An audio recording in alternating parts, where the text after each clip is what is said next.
so they have a bit of momentum. Yeah, I just want to. It just feels like if we were having this conversation 12 months ago, Mick, that with what's gone on with Crawford, I reckon that they'd be giving a yes. But it just feels like to me that the league's just a little bit hesitant to want to bring a side in that hasn't been exactly the most competitive side in a lower grade of football what we're going to be getting next year. Whereas we're on 6 premierships out of the last 7 or whatever the number is. It just seems like to me that it's a lot more based on what's gone on with Broadford that's really gone into this decision. And the junior numbers and stuff, my other argument is how much more growth has Maiden Gully actually got versus how much more growth has Wrong. Wrong is getting bigger. I'm not sure if Maiden Gully can get much bigger. Yeah, Maiden Gully will get bigger. I think there's no doubt in that. I think whether it be 2 years, 5 years, 10 years down the track, we will see Maiden Gully a part of the Bendigo Footy League one day. But right now you've nailed it. Premierships versus, I guess, a lack of sustained success from Maiden Gully in senior competitions in a lower level. That is Loddon Valley. Probably didn't help its cause. It does come down to recruiting as well. There's plenty more to come here in the reserves contest at the moment. There is 12 minutes to go. The score 3-6-24. Eaglehawk 8-8-56. We'll be catching up with a couple of Strathfieldsaye Storm stars at the moment. Cooper Jones and Tyson McKenzie. Plenty more to come on fresh local footy. Local footy, the place you want to be. It's Fresh Live.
Understands the importance of prompt professional service. Parsons Towing has now joined the team at Bellevue Panels in Bendigo, covering a larger area to get you back on track anytime, anywhere. ParsonsMotorbody.com.au. Discover everything you need.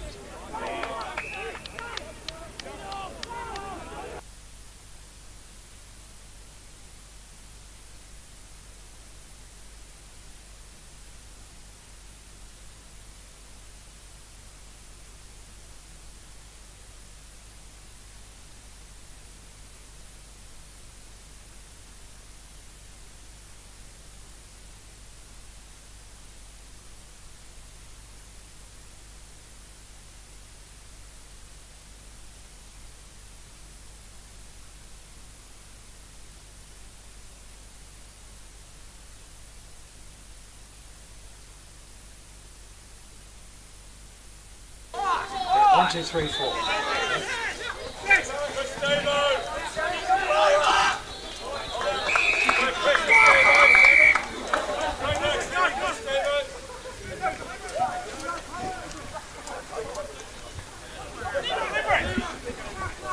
Local footy, the place we want to be. It's Fresh Live, and we're at Strathfieldsaye's Tannery Lane, where it is Strathfieldsaye Storm, who are top of the ladder, taking on the reigning premier in Eaglehawk. Looking forward to bringing you this game today. Other games in Bendigo footy: South Bendigo takes on Broadford, Gisborne takes on Castlemaine, and Kangaroo Flat taking on Sandhurst. So there's plenty of good games of footy in the Bendigo League today. That Gisborne-Castlemaine game is an intriguing one. Earlier in the year we did that game at Castlemaine and it was a 1-point win to Gisborne, and some would say that they stole it at the death. You called that game, Father Jackson Saunders.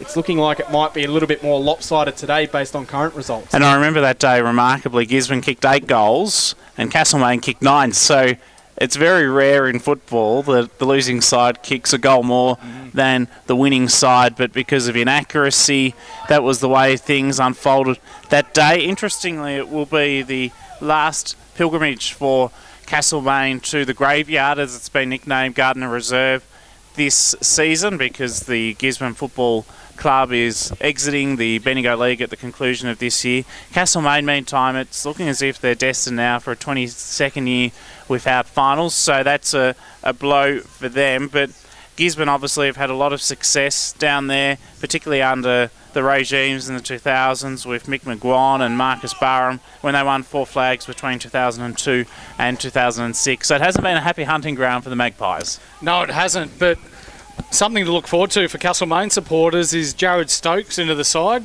Played his first game last week down from the Northern Territory. And also ex-Richmond listed player Jacob Bauer played his first game for the club last week as well. Reportedly both doing pretty well in their first hit-outs and will no doubt be better for the run. Round 14 of the Bendigo League, as we mentioned, other game, Kangaroo Flat taking on Sandhurst. We've got a couple of Strathfieldsaye Storm stars that have joined us here pre-game. One of them out with a shoulder injury, and Cooper Jones. Good afternoon, Coop, and thanks for joining us. Hey fellas, thanks for having me on. A bit disappointing with the shoulder injury to not be out there. You've missed a couple of games now, but I'm understanding you're getting close to potentially coming back. Yeah, had a bit of a layoff the last few weeks. Had a bit of a history with trying to get on the park and staying out there, and the boys have been doing well without me, so probably been a bit cautious with it. But yeah, hopefully back next weekend or the week after, I reckon. And Tyson McKenzie joining us as well. Tice, VFL footy last night for St Kilda. How'd we go? Yeah, yes, Arvo. Not too bad, mate. Yes, very good experience. We went down by 10 points, but yeah, all the better for it. How are you enjoying playing the VFL football? Yeah, it's very structured, but the way Jeff's coaching here is very similar, so yeah, it's really enjoying it. Tice, your first year at the footy club here at Strathfieldsaye. How are you enjoying things? Nah, loving it, mate. Good country field club. The boys are all getting around it, and yeah, we've been successful so far, so really enjoying it. From the outside looking in, looks like Sam Heavyside's taking you under the wing. How's he going? He had a bit of trouble with the string last week, but he's been very good, the old boy. He's a superstar player and superstar bloke. Coop, it's a thick-looking stash you've got going on there, mate. 6 weeks you've been out for with the shoulder injury. You are a pillar in defence for the Strathfieldsaye senior footy side. Next week, you reckon you'll be back, or how's it looking? Yeah, hopefully next week, or for Sandhurst. Whether the coach allows me to return against Broady, that's probably another question. But yeah, hopefully next week, if all goes well. That's the plan. And Coop, let's talk about Jeff Andrews for a little bit, because his first year at the club, and from all reports, and I know he won't mind me saying this, just an absolute footy nuffy. Yeah. Loves footy, breathes footy, lives footy. How have you found the change to the coaching structure that Jeff brings versus what we've had at Strathfieldsaye in the past? Yeah, well, when you talk about footy nuffy, so you've obviously had Darryl Wilson, and then you got Jeffro now. So like the way they sort of their vision and tactically, Jeffro's definitely up there with one of the better ones tactically, and then we just got a sort of a hungry sort of group at the moment. So it's sort of working out well at the moment, and hopefully you can keep stacking the W's and see how far we can go into the pointy end of the year. Our special guests are Tyson McKenzie and Cooper Jones on Local Footy, the place we want to be. It's Fresh Live. Both of you here at the Strathfieldsaye Storm are blessed to be coached by Jeff Andrews, who has a lot of football experience. He's coached a flag with Macedon. He's also been an assistant coach at the Calder Cannons and Werribee, a head coach in the Sandful with Central Districts. Question for both of you. What are you learning from him? We'll start with you, Tyson, and then Cooper. Just get your insights on that. Firstly, just for myself, it's more the structure stuff, the running patterns. He's brought in the behind the goals vision as well, just allowing players to play a role and just play in a complete system rather than just going out there and just trying to get a kick of the footy, to be honest. Yep, yeah, for me as well, it's probably the leading patterns and the positioning, with the sort of the vision that we're sort of been seeing. Instead of what's going on at the ball, it's what you're sort of doing off it. To either set our team up better offensively or defensively. Probably the main takeaway, I reckon. We're here, Fresh Footy Live. Tyson, 2 years ago, Sea Lake, playing footy up there. You've made the move down here to Bendigo, then onto VFL footy. Some would say that's a very steep learning curve the last couple of years.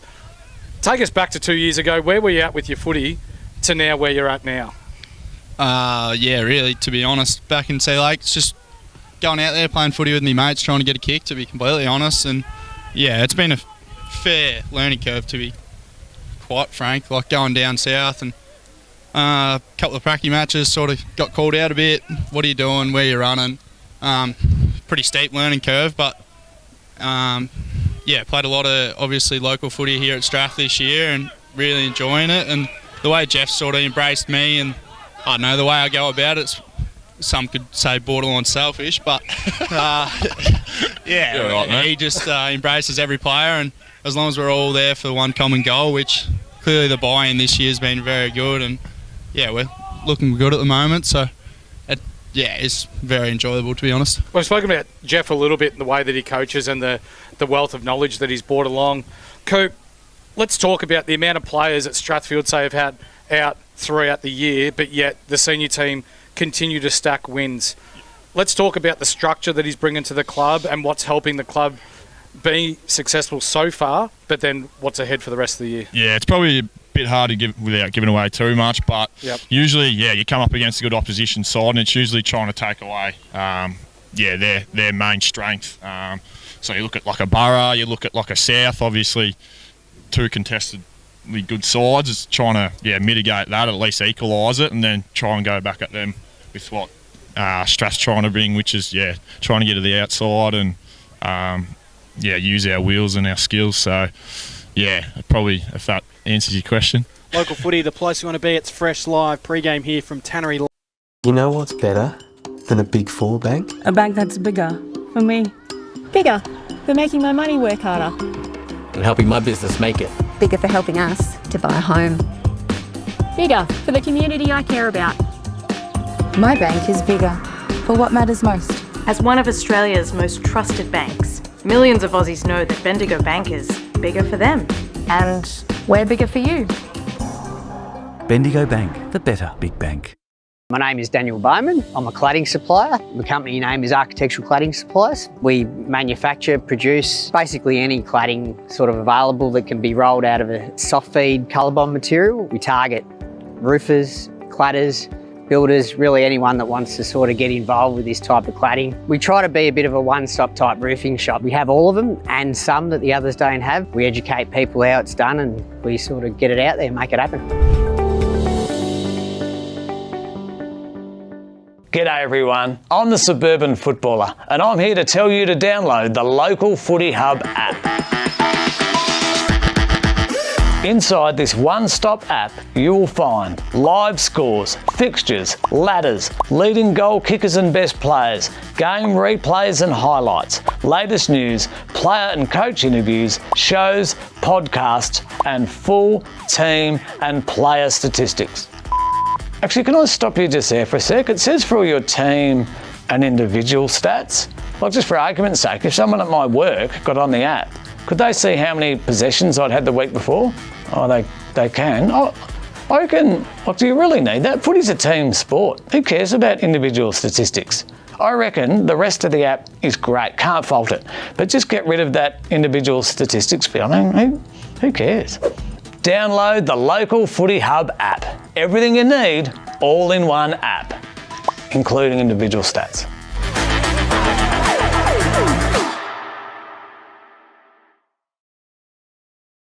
Are you looking to promote your business? This could be a great way to reach the local footy community.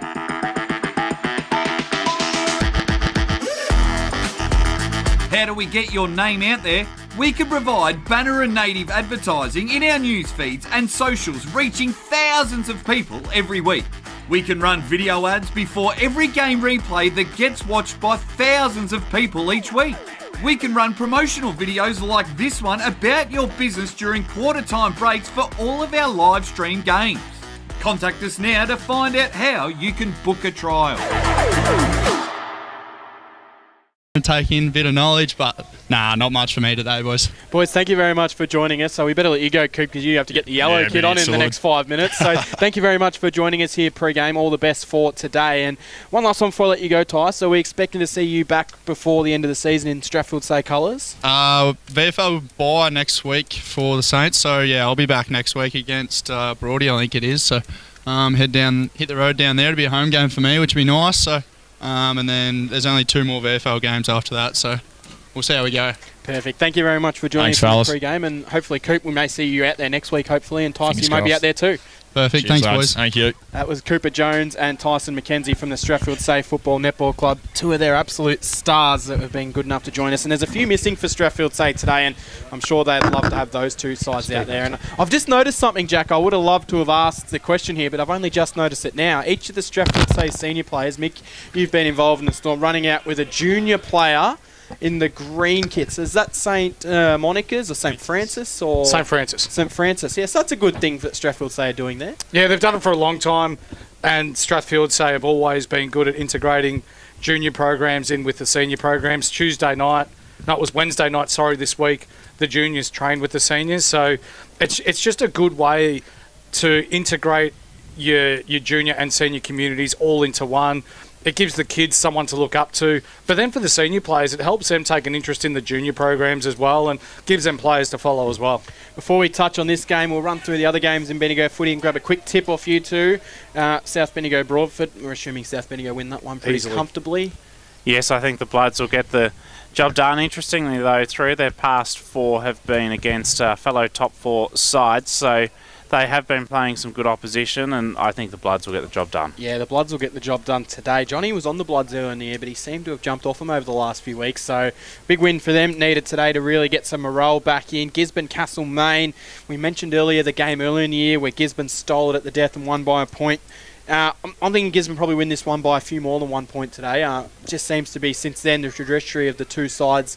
Gisborne's flying. Pat McKenna not playing, though, so that may hurt their forward line structure, but you'd think they'd still have too much for Castlemaine. But that Castlemaine side, one day they're just going to beat one of these top sides, and I don't think it'll be today, but... Gardner Reserve, or the Graveyard as it's known, is one of the hardest places in Bendigo League footy to play at. Gisborne, regardless of whether they've got McKenna or not, they move the ball so well down there and just, very well coached. They'll win that one by 10 goals. And Kangaroo Flat, for the first time in 2 years, they're going into a game off the back of a win. So they beat Broadford last weekend. Are they going to push Sandhurst in any way, shape or form today? No, I can't see that happening. The Dragons continue to get the job done. They're in second position with a 9-2 record, and they've blooded plenty of fresh faces this year with lots of debutants in their side throughout 2026. Hamish McNamara, Gus Hay, Darby Whiteley, Noah Woolitis, Oscar Cale, Lenny McNamara, Ollie Stewart, and also Jonty Davis. So some quality new blood. But I really liked last week, Mick, the performance of Aaron Nevins, who had 50 touches for the Roos. In the midfield, he's a rising star. And also Angus McPherson with 58 hit-outs in the ruck and 41 touches. He was key as well.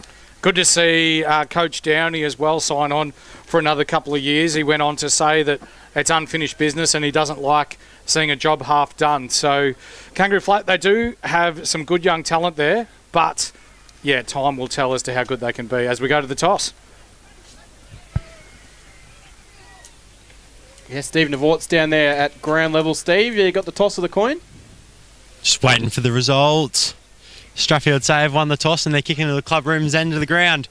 Just a slight breeze blowing towards where the 7-Eleven is located, opposite the broadcast booth. Don't think there will be too much in that, apart from the fact that might be the attacking side of the ground. So the club rooms end to the right of your dial, the Strathfieldsaye end to the left, which will make it an exciting game. What do they call that creek down there, Mick? Is it the Sheepwash Creek? Yeah, so the Sheepwash Creek down to the left, the club rooms to the right. Try and say that 10 times really quickly, Cam. Looking forward to this one. Who wins today's game and why? And being Strathfieldsaye, you're looking at their better players today. Who's going to stand up for them if they are to win, if you're tipping them? Look, I think I'll remain impartial today. I won't make a tip today, but for Strathfieldsaye, it's going to be a collective effort. We know some splinters growing already. What's that, sorry? I can see some splinters growing already. No, it'll be a collective effort, and Jeff Andrews, he's a footy nuffy. He's got a great game plan. People buy into the system. It's not just going to be one player, it's going to be a whole team collective, but it's going to start with Jackson Leahy and Clossy in the middle, and with the likes of Hosking. He had a massive game last week, and the likes of George Simpson. Benny Lester down back's going to have to do a job. Riley Wilson being back as well. Is today the day where he starts to hit form after having the first part of the year out? We wait and see. Yeah, I'm going for Eaglehawk in this game. I think Eaglehawk, I reckon they've just flicked the switch, I should say, in the last couple of weeks, and they're just going to be timing their run right. And I've often said across all grades of footy over the last few years, the best side across the season generally hasn't been the team that's won the grand final. It's the team that can just peak and hit everything right at the right time of the year. Because Eaglehawk weren't the best side last year. They went on to win it over Sandhurst, and I think they're doing a very similar thing this year where they're just peaking at the right time, so I'm taking them today. Yep. And I'm making a bit of a bold call. I'm going Connor Evans for a best-on-ground performance today for Eaglehawk. I really like what he's been doing, so that is going to be my kind of bold prediction for today, and I think Jack O'Shannessy will kick 3 goals as well.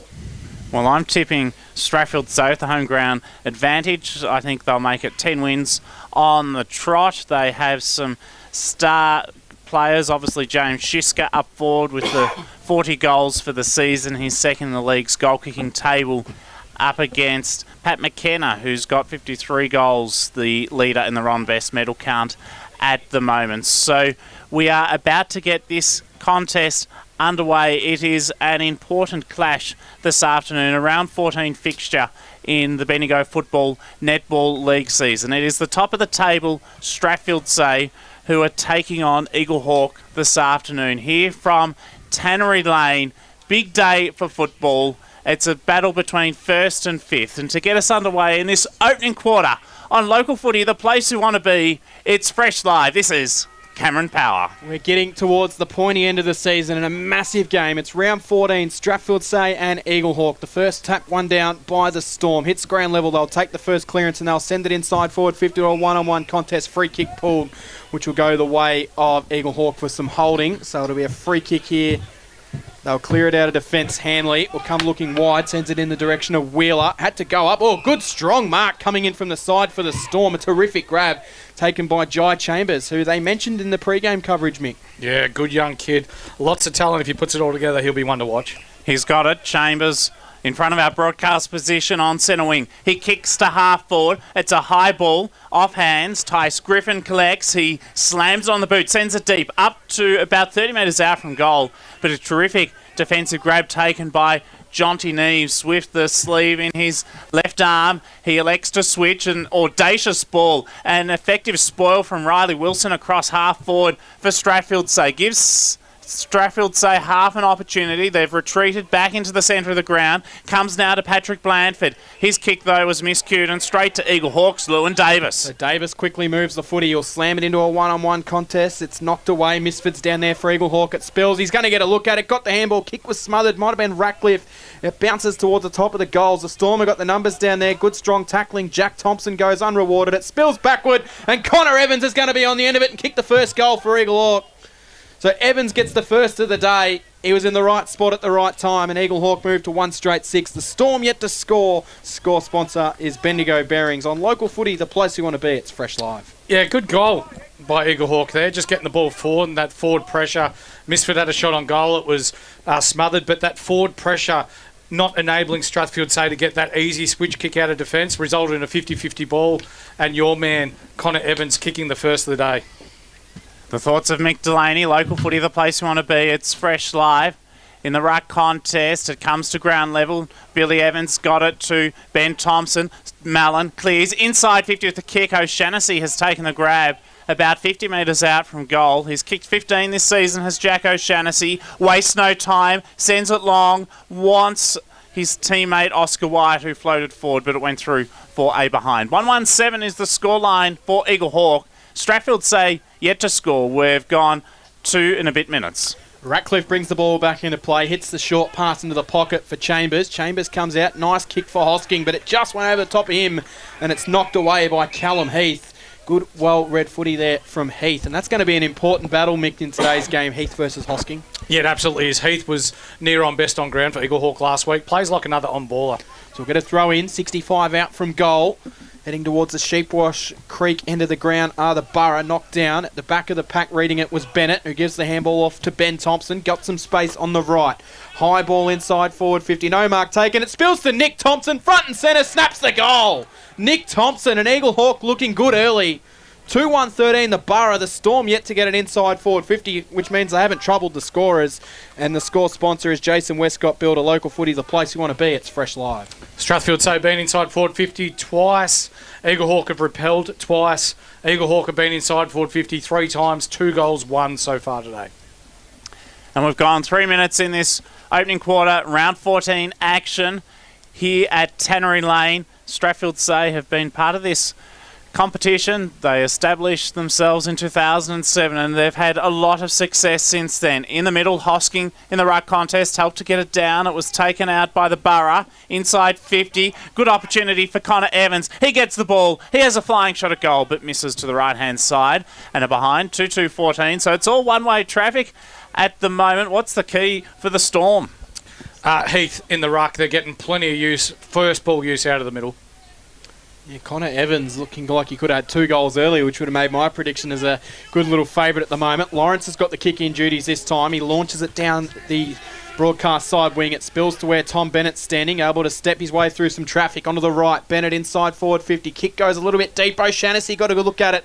Couldn't take it. Spills to Lanfranchi. Lanfranchi gives it off to Riley Wilson. Wilson sends it wide. And the Storm can just steady things here. Eaglehawk have done a good job protecting the switch here. Ball in the hands for Strathfieldsaye of Featherby. He just goes underneath the scoreboard. The kick really didn't find a target, and we'll get a boundary throw in. Underneath that scoreboard, 4.5 minutes into this one, it's all the Borough early. They lead by 14 points. Joel Mallon actually was given a free kick, so he's taken it from centre wing to half forward for Eaglehawk. Kick comes from Oscar White, but it's a turnover. Ratcliffe gets it. The skipper for Strathfieldsaye. His kick, bit of a shank. Fortuitously went in the path of Hunter Lawrence, who had time to recover, and the Storm work it out on the broadcast side here at Tannery Lane. Up to centre wing. Intended target is Zach Charles. Ball fizzed away from him. Riley Mulquinny gets the footy. He kicks hurriedly up to centre half forward. It may be turned over. Opportunity for Jack Thompson at half back. He pirouettes in and out of traffic. Does well. Thompson clears for Eaglehawk. Goes to Joel Mallon, who has it on the defensive side, a centre wing, scoreboard side, with Eaglehawk leading by 14. It was a good mark by Joel Mullen. Sends the kick further down. It's a hard lead, which is honoured here by Lewin Davis in the long sleeves this afternoon. So Davis has got it. 75 out from goal. Inside forward 50. Good strong mark taken. And it's Misford that got the lead. And he's honoured with a nice kick exactly where he wanted it, Mick, and he can line him up for goal. Tough kick from here, though. It's been the difference so far, ball delivery and ball use. Eaglehawk look on so far. Strathfieldsaye a bit scrappy. So he's going to have to kick it all the 40 metres, slightly to the right of goals. We'll cross to Steve at ground level. Is there any wind playing a factor out there, Steve? Isn't playing much of a factor at the moment, really. I would have thought just probably keeping it out that side of the ground. So Misford comes in, player of his quality, and he puts it to the right-hand side. Didn't have enough to come back. It's a 15-point lead to Eaglehawk. They lead at 2-3. The Storm yet to score 6.5 into the opening quarter. Lachlan Ratcliffe has the kicking duties, and he goes very short, effectively, to Jai Chambers in those white boots for the Storm. Chips it over the top. The next link in the chain is J.G. Jackson-Leigh, connected with Port Melbourne in the VFL in the orange boots. The variety of colours from both sides with the foot scheme is extraordinary to see. Long kick up to centre wing. Tim Hosking took a great mark. He's had an injury-riddled season. His father, Paul, has spoken to me about that a number of times this year. Great to see Tim Hosking out there this afternoon. He kicks down the line to half forward. Good turnover. Heath gets it back by hand to Billy Evans. A quick chain of hand passes. Donut in the centre, and he switches to the outer side. That's Donut that takes it. His kick into the middle of the ground. Mark taken here by Featherby for the Storm. He'll repel the kick out wide. They've got some options to go inside forward 50. Dole receives the footy, runs his 15 metres, sends it inside. No mark taken. It'll be a free kick to Eaglehawk being held. There was Dylan Hanley, and anytime the jumper is stretched out like that, they're generally going to get the free kick as Hanley swings it out wide. They go towards the club rooms where they find the captain in Wheeler. Wheeler takes the mark, sends it over the top. Lewin Davis has got the footy here. He'll send a high kick down the line. Beautiful kick. Jack Thompson found some space. He gets it and goes. He launches from 60 to Jack Thompson, and the mark is going to be taken. Misford, who come in. He'll quickly play on, snap around the body on his right. Never looked like it. Just a bit of a rush of blood, I think, there. But it's all Eaglehawk. They're out by 16 points. 8 minutes into this quarter. 16 playing 0. The ball's gone into Sheepwash Creek, so we might be waiting here a little bit, but it's all ball use at the moment. Strathfieldsaye look a bit scrappy, moving the ball forward of centre and trying to generate some run from defence. Eaglehawk just linking up so nicely. Eaglehawk could be further in front. 2 goals, 4 plays 0 at the moment. We've gone 8 minutes in this opening term, and all players inside the front half of the ground for Eaglehawk 2 as the kick from Chambers goes to half back. See Lugasu put himself in the marking contest. Pack of bodies, off hands, and a dispute is the result. Joel Mullen was front and centre there for the Borough. It's on their pain of 50. Heath in the ruck contest takes it out, loops the hand pass over the top. Blandford gets it back for the Strathfieldsaye Storm. They're courageous here on the last line of defence. Strathfieldsaye. Good work from Will Mays. He helps to clear. Combines now with JD Jackson-Lay. Goes to the outer side, and they're away are the Storm. Jack Bell loops the hand pass over the top to Will Mays. He goes to half forward. Now it's with George Simpson. He sidesteps around a would-be tackler. Sends it long. High. Shiska wants it and is marked. 25 metres out from goal, and an exciting passage of play for Strathfieldsaye. It's by no coincidence that their best play of the day so far is because of the way they use the ball. Just able to get that run and carry and link with handball, forward handball, and as a result, James Shishka, who's second in the Ron Best medal at the moment, will line up for his first. Looking for his 41st of the season. He's been in their best 3 times this year. James Shishka, goal umpire, hardly moved, and it's a major. 1 straight are the Strathfieldsaye Storm. Eaglehawk 2-4-16. Score sponsor Don Smallgoods is Don, is good. Local footy, the place we want to be. It's Fresh Live. Interesting early on, just the ball use from both sides. Eaglehawk looking to run and carry and go long. Strathfieldsaye looking to get that forward handball going. A contrast in styles at the moment, but first time that's worked for Strathfieldsaye is a sign of what's to come. Real handball chain coming off the half back to get it inside forward. 50 is there as well as we're back in the middle. First hands to it, Heath spills to the bottom of the pack, out wide, picked up by Tice Griffin, who's able to accelerate through. Handball was okay to Hosking, tried to give it back to Griffin, but it was smothered by Ben Thompson, who then barreled in at the footy. Hits the bottom of the pack. Coming in to land on top of it will be Bailey Isley, who might receive a free kick. Might have had his head just taken there. So Isley's got it. 70 out from goal. On the right. Sends it inside forward 50. It's a kick that almost lands on the chest to Connor Evans, but Lester got in front, knocked it towards the boundary line, which is where it goes. And we'll get a boundary throw in right hand forward pocket at the Sheepwash Creek end of the ground. 10.5 into this game here. Round 14 Bendigo footy, the Strathfieldsaye Storm and Eaglehawk from Tannery Lane. Thanks to Bendigo Truck Centre. Bailey Isley and Ben Lester to compete in the ruck contest.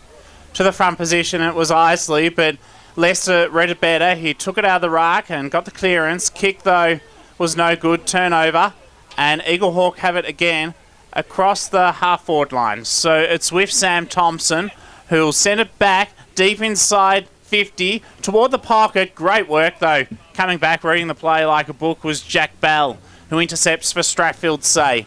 And he manoeuvres out of the back line with those pink boots up to centre wing. C. Liga Sue had to be an effective pass and was. It went about 60 metres to the scoreboard side wing, which sees Eaglehawk leading by 10 points. So the Storm have got it. They're going to have to come via a handball. It's an interesting handball. Works out okay, though. Long way out from goal of the Storm. Chipboard, inboard. Mark taken. Just trying to steady things here as Strathfieldsaye. It'll come wide. Ball in the hands of Will Mays. Mays' kick chopped off by Oscar White. Then spills out wide. Now the Borough can emerge through Mullen. Mullen got it from Neves. Mullen launches the kick, and there's some off-ball treatment. It's going to go the way of Eaglehawk. So it'll be a downfield free kick. Misford being held off the footy by Ratcliffe. So Misford's been a real problem early in this game for the Storm. He'll wheel around onto the right, into the pocket. Lovely kick, and Nick Thompson's on it, right on his chest. Hard leading Nick Thompson takes it. He'll have to kick it 30 metres out, 10 in from the boundary. Right-hand side of the goals. Tough kick from that pocket though, Mick. Yeah, with the way the wind's going, it is blowing towards that pocket. Right footer. We've seen the skills of Thompson this year, though. I'm backing him in to kick it. So Nick Thompson, who's already got one today, lining up for his second. Him and Misford causing all sorts of trouble for the Storm down there early in this one. Thompson comes in on the right, goes goalwards and puts it through. So Eaglehawk have got a third. They move to 3-4-22. The Strathfieldsaye Storm 1 straight 6. We're midway through the opening quarter. The score sponsor, Jason Westcott Builder. We heard in the pre-game Coach Trav Matheson talk about the work rate of Misford, and we saw it there leading up at the footy. Got the free kick and then just a delicious pass to the leading Thompson, who gets his second on the day. Haven't heard that word for a while. Delicious. 10 minutes between goals. 2 for Nick Thompson and Eaglehawk. Their last goal at the 3-minute mark. 13 played now. Thompson with the last 2 for the Borough. In the middle, Heath taps it down. Hosking does everything in the ruck, then gets the hand pass forward. Interception, though, from Wheeler was good to Evans. Quickly off to Nick Hoare. He gets it on the boot off the left side to Jack O'Shaughnessy. Firing hand pass was electric speed. Inside 50 with a kick now for Eaglehawk. Comes towards Thompson. He snaps goalward. That was of the Ben variety, but through for just a behind. 3-5-23 Eaglehawk. Strathfieldsaye 1 straight 6, 14 played in the opening quarter. It'll be Ratcliffe to bring the ball back into play for the Storm, the captain of the Strathfieldsaye Storm, ever reliable down there. Short pass into the pocket, mark taken by Blandford. So Blandford's got it for the Storm. Defensive pocket, looking to come down the grandstand side of the ground, or the pavilion side. Griffin takes the mark for the Storm. Over the top, mark taken by Charles Dole. They've advanced the footy well, and it's... What do we got? A free kick here. Going the way of Eaglehawk, do we? What happened there, Mick? The umpire called a shepherd. I didn't see the shepherd, though. Yeah. Anyway, free kick's been pulled to Eaglehawk, so they'll send it inside forward 50 from Jack O'Shaughnessy. They go in again. No mark taken. Spills to ground. Nick Thompson's got some space. He'll go on the right. Desperate smother from Tice Griffin because the ball looked like it was on its way towards the goals. They dive on top of the footy, and we'll get a ball up just inside forward 50. Nick Thompson, I reckon if that smother from Tice Griffin didn't come, it was looking like it was on target, Mick. Yeah, definitely. More impressive is the work rate of young Tice Griffin there. You called it exceptionally. I was very impressed by that smother from Griffin, that's for sure. Toe poke forward for Eaglehawk. Good defensive work. About 20 players of hands to it. Eventually came to Thompson, and Ben Thompson has put through his first of the afternoon. 4 goals now to Eaglehawk. Our score sponsor is Jason Westcott Builder. Local footy, the place we want to be. It's fresh live. And Ben Thompson has his first of the afternoon. Score reads Eaglehawk 4-5-29 to Strathfieldsaye 1 straight 6. Eaglehawk are on here. Their ball use has been exceptional. Even just that ruck work into the lane of Thompson running into goal. They've kicked 4 early on here in danger signs early for the Strathfieldsaye side. Good conditions for footy here at the moment. We'll get the ball up again in the middle. Hosking wins it down this time. Billy Evans was on the defensive side of it. Handballed off to Thompson, who come charging off. That was... Handball, though, was poor. Picked off by Featherby. Up the line. Mark taken for the Storm by Salogo Sue, who will send it inside forward 50. That's better looking play from Strathfieldsaye because Shishka's got some separation and marked it in the left-hand forward pocket. He looks like he's going to set up to try and snap this one through at the club room's end of the ground. 41 goals on the year, 10 behind the Ron Best leader in Pat McKenna with 51. He'll go around the body here, but backing him in. So he comes in. It's Well, it didn't really look all that good off the boot. It's going to float right across the face and knock through for a minus score. Didn't look like he was traditionally setting it up for the traditional shape of a snapshot there, Mick. No, it didn't. He ran in straight and then did it last second, didn't he? 29 plays 7. Wheeler goes to Heath with the kicking, got hands to it, didn't complete the grab though. Billy Evans is tackled by Hosking, but Evans managed to outmuscle him. Ball ricochets now to Daniel Clossy for the Storm inside 50. CeeLo Gasu, the intended target. James Coatsmore there too. Ball ricochets to Mallon. He gets it at centre half back for Eaglehawk. Hesitates, kicks eventually towards Jack O'Shaughnessy. He had 3 against him, managed to trap the footy though, and did brilliantly well to create the stoppage. In other games too, it is South Bendigo by 43 points against Broadford. Gisborne lead by 11 over Castlemaine, and Sandhurst by a point against Kangaroo Flat. All up in the middle. Oscar White sharked it off the ruck contest, sends it inside forward 50 to a genuine one-on-one. It was well read for the Storm by Dole, but it spilled to Misford. He got it at ground level, bounces it towards goal, and getting back at the last second there was Featherby to knock it through for a minus score. Might have gone through for a minor either way, but another score to the Borough. Their lead is now 23 points. Ethan Featherby has it for Strathfieldsaye. They'll be seeking to trim that 23-point margin. They've kicked just 1 goal so far in this contest. He goes to the back pocket, finds Darcy Mulquinny. He loses control of the footy. Eaglehawk try to trap it. They do well. Great effort from the Eaglehawk attack. Nick Thompson has kicked a couple so far in this game. Ball spills now to White, who puts it through for a check side and just a behind. 4-7-31 Eaglehawk. Strathfieldsaye 1-1-7. It's a 24-point lead to the visitors. 11 scoring shots to 2, 18 minutes in. It looked like it was a little bit easy there for White as well. He was able to get up the ground quicker and still find separation. Mick is brought back into play by Blandford. Goes down the line, no mark taken, knocked towards the boundary line. Trying to track after it here for Eaglehawk will be Nick Hoare. The Storm win it. They handball further forward. Trying to find his way through will be Charles. Just got the handball to Hosking. Tried to give it to Clossy. He fumbled at the last second and hits the ground level. Good pressure. A really good physical contest building at the moment. Yeah, there is. Eaglehawk very impressive with their ball use. Strathfieldsaye just scrappy. They're struggling to adapt to the physicality so far. Close to the boundary line in front of the Strathfieldsaye dugout, across half back. Good effort by Daniel Clossy. Hoists the kick high. He wants Zach Charles in front of us. Langford affected the spoil. Mulquinny there too. Evans, terrific. Gets the footy under enormous pressure, but he overcooked the kick straight onto the chest of Hunter Lawrence, who chips it inside the centre square. Another foot pass will come forward. Came from Griffin, inside 50. Shiska had 2 against him. Neves defended well. Cross half forward. Chance for Strathfieldsaye. Topo came from Ethan Featherby. Comes towards the top of the goal square. Neves defends well. His tackle though by Simpson. Ball locked inside, attacking 50. 25 metres out from Strathfieldsaye's goal. They're going to the Tannery Lane end in this opening quarter. Yeah, ball up, knocked down. Free kick pulled as it's taken out of the ruck and put through by George Simpson, but I think he might have offended there.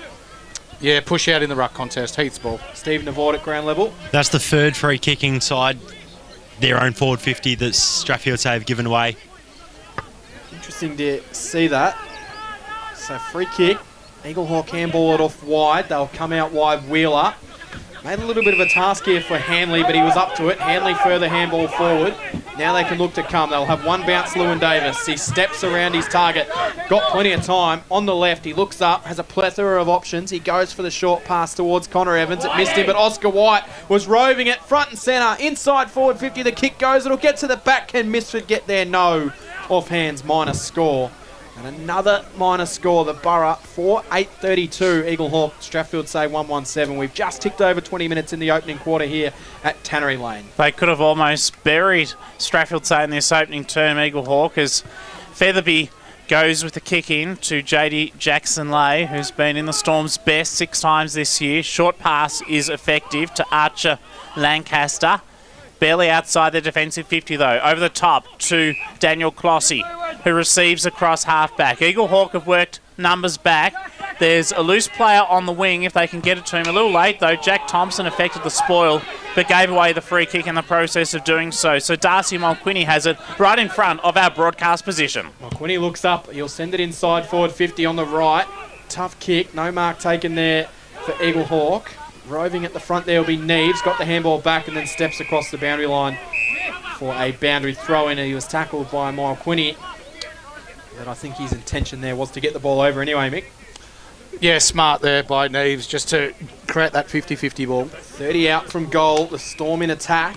They need one desperately, I reckon, Strathfieldsaye. Off hands, it spills out wide.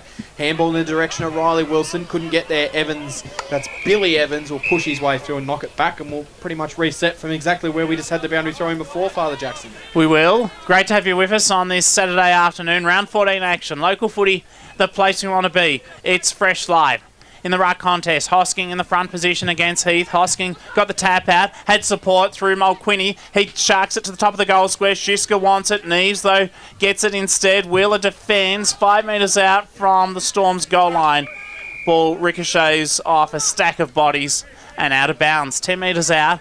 Right forward pocket for Strathfieldsaye in front of their club rooms. They have kicked just one goal in this term, thanks to James Shiska at the 10-minute mark. Ball's tossed back in. Heath out-muscled Hosking. Back of the pack, Wheeler's there. May have given away a free kick. Strathfieldsaye player Riley Mulquinny was at the bottom of that pack. He was caught high, and now he'll be rewarded and line up for his 12th major of 2026. Really good there by Mulquinny. Just put his head over the ball. Noah Wheeler coming in a bit late, getting him high, which will result in a set shot 30 metres out directly in front. And to say the Storm need it is an understatement. They haven't goaled in almost 13 minutes in this contest. James Shiska had their first of the afternoon. Eaglehawk, meantime, have kicked 4-8. They could be further ahead. So this is an important opportunity for Riley Mulquinny. He kicks from basically directly in front. Dear oh dear, he's missed to the right-hand side and a behind. Costly blow, 1-2-8 of Strathfieldsaye. Eaglehawk 4-8, 32 on Bendigo's Fresh FM. Local footy, the place we want to be. It's Fresh Live. Wheeler plays on and kicks the ball out to Jack Thompson, who marks it. Thompson will go down the wing. Mark taken further forward by Mullen. Centre wing, outer side of the ground here at Strathfieldsaye. Mullen plays on the right. Loads the kick just inside forward 50. Big fly taken, no mark. Spills to the back of the pack. Misford's there. Just didn't quite get the bounce he was after. And he'll be taken across the boundary line in a good tackle, which was applied by Jackson Lay for the Storm down there, who's of course featured in some games for Port Melbourne in the VFL this year as Juddy Jackson Lay, but I love having him back here at Strathfieldsaye. And we spoke to Jeff Andrews pre-game, who said they may not have him for too much longer after this season, expecting him to go on with his VFL career or to higher levels of footy. George Simpson's given away a free kick, no, he's going to receive the free kick, so it was against O'Shanassy, so Simpson's got it in defence for Strathfieldsaye. He does. Sheepwash Creek End goes very short to the back pocket as they look to work it out, the Storm. Hope you're enjoying the broadcast on this Saturday afternoon. They switch across the ground and it comes to Jai Chambers. But they've gone all the way to literally the defensive goal line. Chambers goes short with that foot pass for Hunter Lawrence. He spent most of his time in defence this year, kicked only the one goal for the season. Featherby clears, wants Darcy Mulquinny and spots him across half-back. Eaglehawk are defending well. Their pressure has been intense. We heard Travis Matheson, their co-coach, speak about that pre-game, and they've executed well so far. JD Jackson-Lay has it right in front of the Strathfieldsaye dugout, where Jeff Andrews watches on as coach. Kick to half forward is immaculate. George Simpson has it. 2 kicks out from goal. Now he has to be patient. Jack Charles leads the charge as he goes deep inside 50 to Charles. Off hands. Mulquinny attempts to get it. Can't do so though. Ball spills now to Strathfieldsaye's Jack Bell. He's tackled. Umpire says play on. He's patient and eventually blows his whistle and says give it to me, a ball up. The story of the quarter so far in that Strathfieldsaye chip mark, Eaglehawk going long and hitting targets. Ball up inside forward 50. Simpson wins it down, but it's sharked. Handball backward from Hawk. Gave it off to Ben Thompson, who clears it out of there. No mark taken there. Spills out. Leicester in defence was able to win it. Gets it further forward. Now they can run inside forward 50. It'll come from Featherby. It'll pull up in the goal square. It's going to be socket through for a goal by Griffin, but I think it's a free kick going the way of Strathfieldsaye, is it? It is. Strathfieldsaye free kick. Todd Griffin's trying to claim the advantage. Yeah, Strathfieldsaye played on and kicked the goal. However, the umpire has now called advantage played sometime later. Well, I thought that the free kick was actually an Eaglehawk free kick to begin with. So there's still confusion here. I don't think he has called it. The umpires waving their flags. Yeah, it's a free kick it's a free kick in defence to Langford. I thought the umpire pointed to Eaglehawk for Langford being held, so it's a free kick to Langford. So not sure what the confusion was there, but Langford's kick out marked by Misford. He'll clear it for Eaglehawk, and they're just moving the ball at a rapid rate, happy to get it going and long. It ends up in the hands of Evans. Billy Evans will wheel it inside forward 50. Is this end-to-end footy? Nick Thompson backing back, couldn't quite take the mark. Spills to ground. We'll get a ball up just inside forward 50. We will indeed, yes. We were all bamboozled there a moment ago. Meantime, the score still reads Eaglehawk 4-8-32 to Strathfieldsaye 1-2-8. Across half forward for Eaglehawk. Shark beautifully by Nick Thompson. He snaps across the goal face. Mark taken by Misford. Was it before or after the siren? Looks like it was adjudicated as being taken before. That was debatable from my perspective. Nevertheless, Jack Misford, who's kicked two behinds, lines up for a goal, and he's missed. They actually called it was after the siren. Good. That was the right decision as far as I was concerned. Eaglehawk 4-8-32 at the first change. Lead Strathfieldsaye 1-2-8. Yeah, so that is the first quarter in the banks. And Eaglehawk could be leading this one by a little bit more as we look at other scores in Bendigo footy. South Bendigo 9-4-58 to Broadford, no score. Gisborne 3-2-20 leading Castlemaine 2 behinds. And it is Sandhurst 4-2-26 to Kangaroo Flat 1-1-7. And at quarter time in the Heathcote League, Colburn Abbon 3-4-22 leading Huntley 2-1-13. The second quarter to come from Tannery Lane. Local footy, the place you want to be. It's Fresh Live. You know what's better than a Big Four bank? A bank that's bigger for me.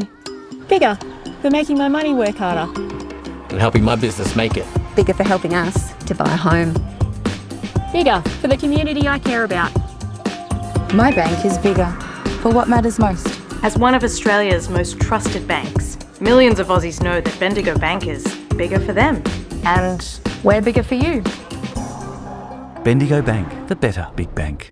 My name is Daniel Bowman. I'm a cladding supplier. The company name is Architectural Cladding Suppliers. We manufacture, produce basically any cladding sort of available that can be rolled out of a soft feed colour bond material. We target roofers, cladders, builders, really anyone that wants to sort of get involved with this type of cladding. We try to be a bit of a one-stop type roofing shop. We have all of them and some that the others don't have. We educate people how it's done and we sort of get it out there and make it happen. G'day everyone, I'm the Suburban Footballer and I'm here to tell you to download the Local Footy Hub app. Inside this one-stop app, you will find live scores, fixtures, ladders, leading goal kickers and best players, game replays and highlights, latest news, player and coach interviews, shows, podcasts, and full team and player statistics. Actually, can I stop you just there for a sec? It says for all your team and individual stats. Like just for argument's sake, if someone at my work got on the app, could they see how many possessions I'd had the week before?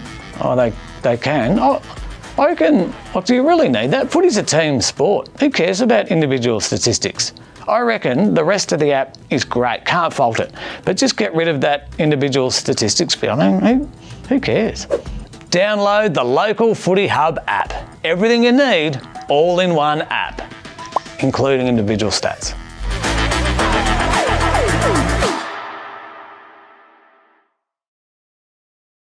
Are you looking to promote your business? This could be a great way to reach the local footy community.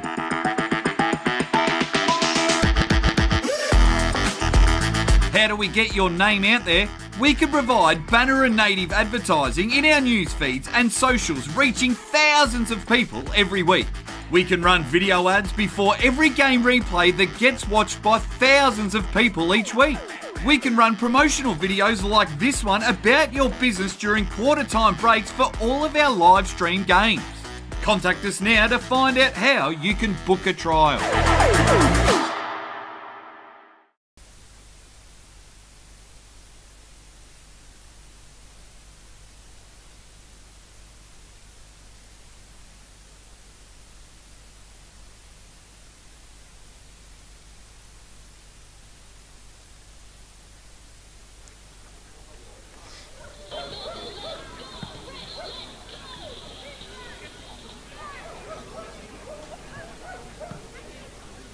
Quarter time at Strathfieldsaye. It is Tannery Lane where we find ourselves today. Round 14 of the Bendigo Football Netball League. Strathfieldsaye taking on Eaglehawk. It is the Storm 128 to Eaglehawk 4832. In other games in Bendigo footy, South Bendigo 10-6-66 leading Broadford, no score. Gisborne 5-3-33, Castlemaine 2 behinds. And Kangaroo Flat 128 to Sandhurst 4-2-26. The goal kickers in this one, Eaglehawk have been the dominant side so far. 2 to Nick Thompson, singles to Ben Thompson and Connor Evans, while for Strathfieldsaye it is James Shishka who got on the board for them. Better players in that opening term for Eaglehawk. From my perspective, very good up forward was Nick Thompson. He kicked 2 goals. Also, Ben Thompson was handy. He had a lot of the footy. Oscar White looks to be dangerous. Also, Joel Mallon had a lot of the footy, and Charlie Langford is defending well too. James Shishka up forward looking good for Strathfieldsaye. Hunter Lawrence and Featherby generating some run out of defence too in the very few times they've been able to get out, but it's Daniel Clossy and Jackson Leahy inside that have been doing the brunt of the damage for Strathfieldsaye. Steve Navort down at ground level. Just went into both the huddles. Strathfieldsaye's main emphasis was in their structure, especially when they've got the ball. They reckon they're squeezing up too much, which is allowing Eaglehawk out the back way too much.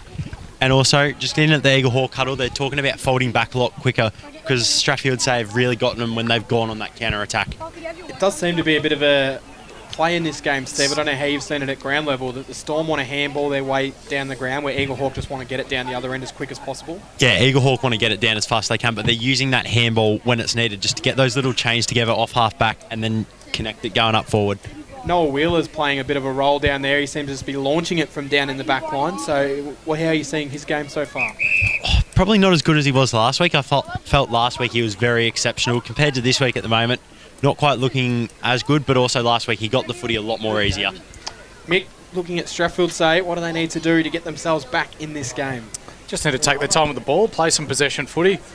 For those that have played sport even, doesn't need to be footy, know that whenever a team's on top, you just need to find ways to take away the momentum. And Eaglehawk had 11 shots in the first 18 minutes. If they had a kick it accurately, this game could have been long gone a long time ago. So for Strathfieldsaye, they can count their lucky stars that they're only down by 4 goals heading into the second quarter. It'll be interesting to see how this second quarter plays out. The Strathfieldsaye Storm 128, Eaglehawk 4832 could probably be further in front, but we'll see how the second quarter plays out. Myself, Cam Power, Steve Navort at ground level, Ray Pinner, the tech support, and Mick Delaney and Father Jackson Saunders in the position 1A, thanks to Bendigo Truck Centre, who have provided the truck for us this afternoon. On centre wing position at Tannery Lane, as we're just waiting for the last of the stragglers to hop off the field. It is a pretty good crowd in attendance out there. Both huddles were well represented by spectators. Well, spectators, I should say, not Specsavers. I was going to say. Spectators. As Father Jackson Saunders for the second quarter. We're underway. Round 14 action. And Hosking in the right contest was beaten by Heath. Oscar White left it behind.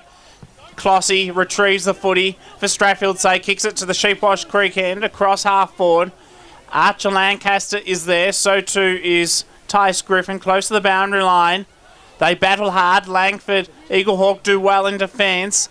Frankie gets it for Strathfieldsaye. Hand pass inside is good. Got it to JD Jackson-Leigh. They drive it inside. Attack to the Storm. No good though. A turnover.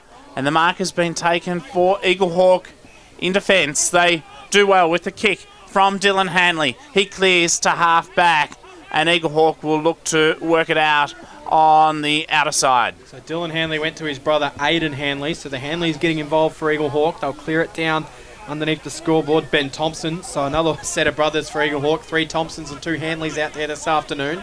Down the line for Eaglehawk. No mark taken for Strathfieldsaye. It was dropped by Hunter Lawrence. Spills to ground, which allowed Eaglehawk back in. It's taken by Misford. Short pass. Bouncing footy, picked up by Donnet. Donnet's handball further forward, well read by the Storm. Little clearing kick out, but it's going to come straight back through Mullen, who was taken in a strong tackle. Disposed of the footy. Umpire said it was a fair disposal. Now the Storm can go down the line. Hosking couldn't quite take the mark. He was good at ground level to force Wheeler to earn it, and he will create a stoppage on centre wing position.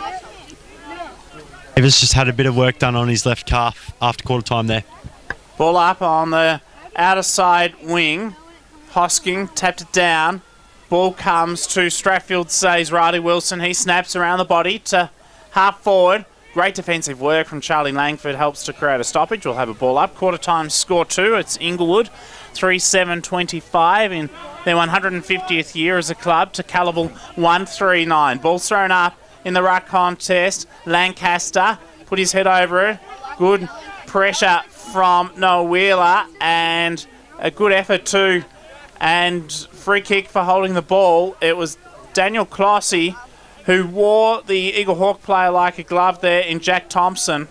So Clossy has got the footy, and I'd sense it would be too far out for him to goal from here. He's about 55 metres out.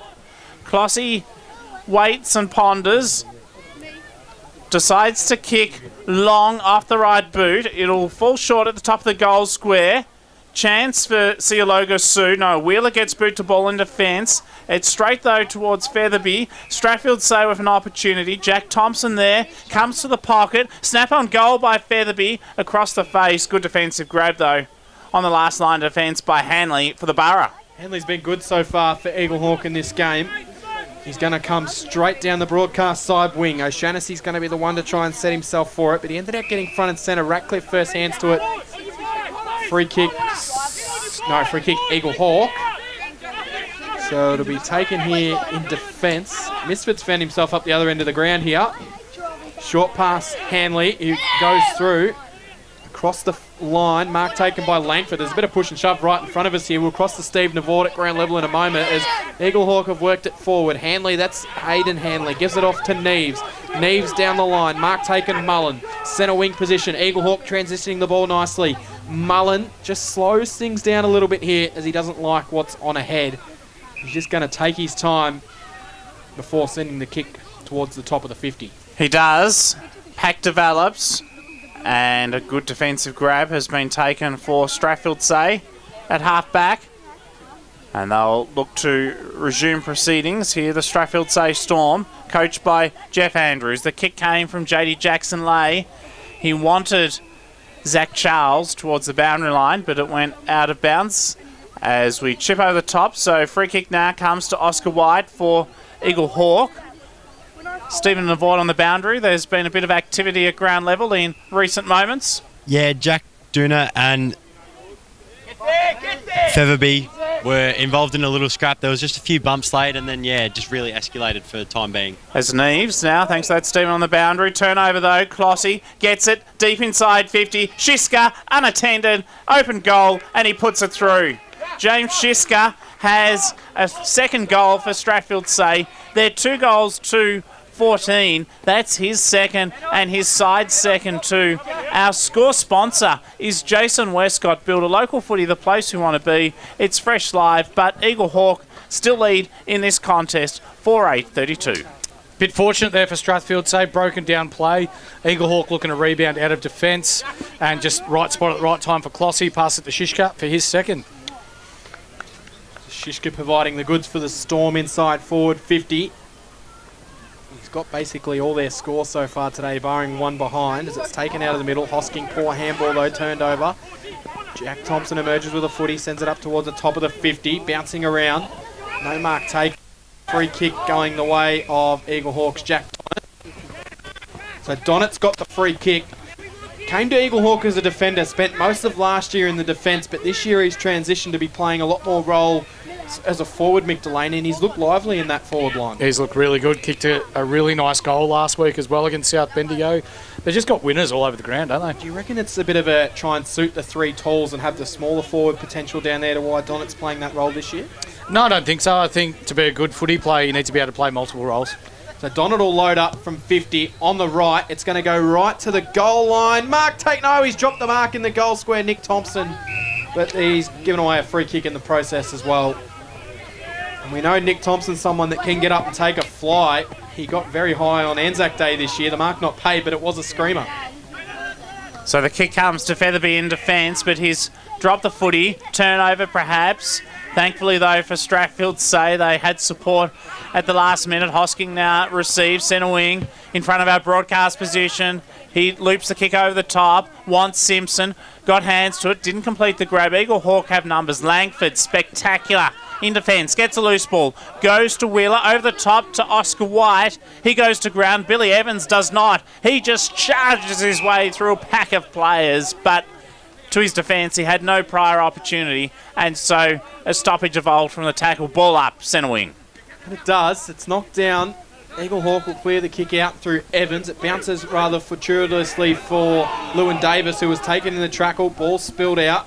Oscar White's kick was smothered. Storm will try and link their way through it. Comes to the excitement machine as they described him in pre-game in Griffin. Sends it up the line. No mark taken by Charles. Hard lead at it. He was hit hard in a good bump. It was a good footy bump as well by Wheeler. But the Storm win the footy at ground level. Inside forward 50. Little short pass came. Not sure on the distance from Will Mays, but the umpire says it was long enough, and the mark's been taken by Riley Mulquinny, who missed one from the exact same spot at the opposite end of the ground, 45 out directly in front. Let's see if he can do better kicking towards the Sheepwash Creek end of the ground. I reckon distance might test him here. So you'll launch it from pretty much on the paint of 50. Distance may be the worry. Accuracy from straight in front. For a much-needed Strathfieldsaye goal, Riley Mulquinny launches it, and it's across the face for a minor score. So the Storm get their third blemish of the afternoon, 2-3-15, Eaglehawk 4-8-32. 8.5 played in the second quarter. Noah Wheeler, the 2023 Mickelson medalist, to bring it back into play. One of two Mickelson medalists of recent seasons in the lineup for the Borough. Billy Evans, the other from last year, as Wheeler kicks along the scoreboard side wing. Went a long way. Hosking got hands to it. Heath there too, close to the boundary line. Aided over and out by Darcy Mulquinny, and we'll have a boundary throw. And you just feel the sting has gone a bit out of this contest in this second term. Strathfieldsaye done a good job wrestling back some momentum here. Eaglehawk on top early, but yeah, of late, Strathfieldsaye starting to look as though they have got the run of the ball. Hosking and Heath and ruck contest. Hosking got hands down.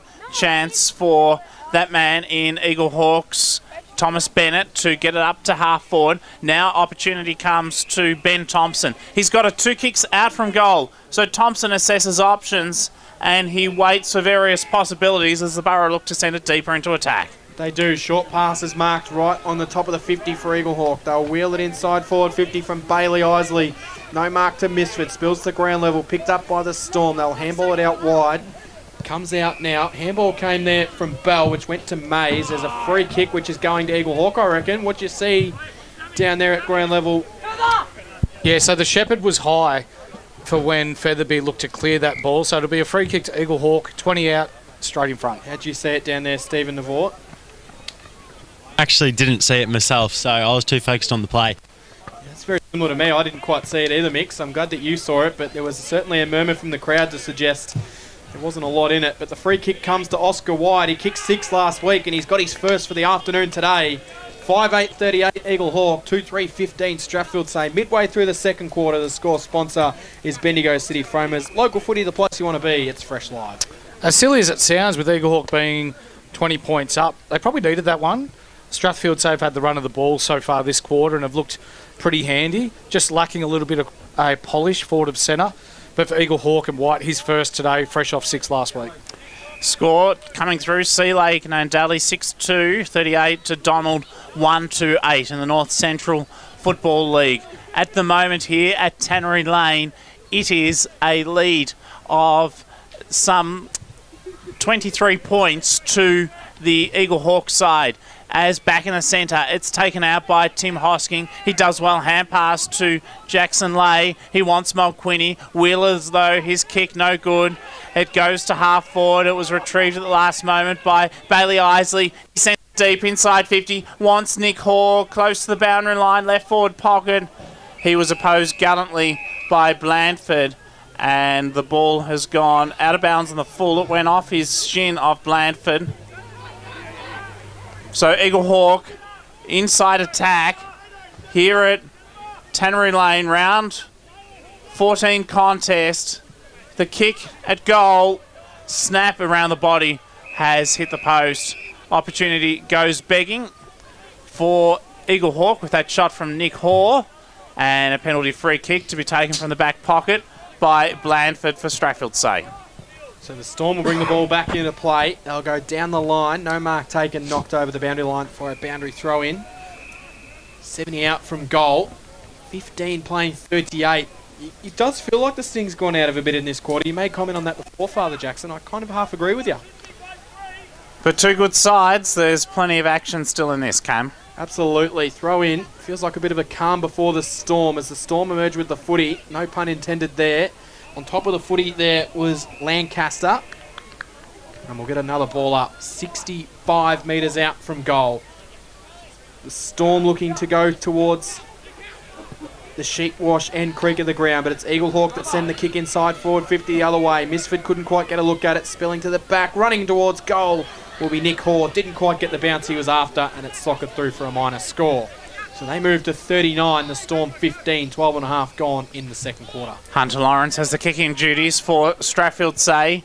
He opts to go to the outer side and does well, spotting up Charles Dole. Still inside the defensive 50 as Strathfieldsaye advance to the Sheepwash Creek end in this second term. It's a goal apiece so far in this term. Foot pass was magnificent. Straight over the head of JD Jackson-Leigh. He's been good today. He drives it to half forward. Pack develops. Noah Wheeler gets back there. James Coates-Moore too. Just come on the ground a few moments ago. Tice Griffin, the Bendigo Pioneer Junior. He has support from Rolly Mulquinny. Ball goes into dispute. Noah Wheeler was at the bottom of that pack. A ball up across left half, or right half forward rather, for the Strathfieldsaye Storm. Quarter time in the BFNL. Navarre 6-1-37 leading Newstead 3-1-19. As the ball gets balled back up here at Tannery Lane, and we'll have another ball up because it just hit the bottom of the pack, and there's probably 10 players on top of this one. Umpire crosses his arms. Certainly not as free-flowing in this quarter as what it was in the first. Tracking after the footy here will be Jackson-Leigh. Was tackled straight away by Oscar White. Did well to get the handball out to Riley Wilson, who bananas the goal. It's open, and it's just gone through for a minor score. And they move to 2-5 now, Strathfieldsaye. Eaglehawk 5-9-39. So both teams missing some chances at goal.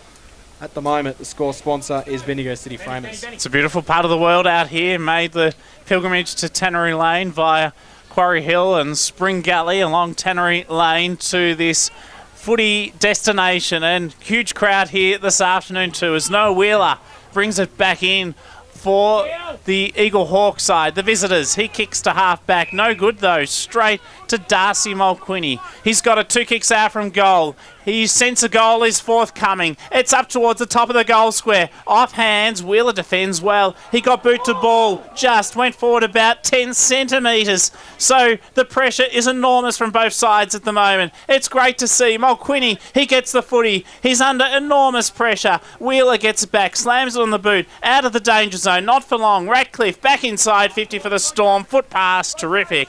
And Archer Lancaster has it 45 metres out from goal. Really good forward pressure there by the Storm. Archie Lancaster, 8 Pios games he's played this year. 5 goals he's kicked there. 4 senior games for the Storm. He's kicked 2 goals, but none bigger than this one right now. Very much so. You've called it well there, Mick. And he's looking for his 3rd of the season. Strathfieldsaye have not goaled in some 10 minutes when James Shiska got his 2nd for the afternoon and the Storm got their 2nd. The moment would be huge. If he kicks this, they'll be back to within 17 points. Kick from Lancaster, off the right boot, Sheepwash Creek end, never looked like missing. And the orchestra of car horns here at Tannery Lane resounds strongly, and a goal is signalled on the scoreboard, and with those 2 white flags and bit of a blue off the ball too. It's all happening. A dozen or so players involved with that. Stephen Navort, what can you see down at ground level? Just looks like everyone's running straight into it, probably as a result of the celebration after the goal. Score sponsor is Bendigo City Framers. Eaglehawk 5-9-39. Lead Strathfieldsaye 3-4-22. Local footy, the place you want to be. It's fresh live. A bit of push and shove off the ball as the ball's bowled up. So Mullen will take the ball out of the middle. He runs backwards to where he finds Thompson. That's Sam that come charging through, and his kick went down the line and 50 metres paid. That was Featherby, who was taken off it by Isley. Not sure it was a 50-metre penalty, Mick, but the free kick was definitely there.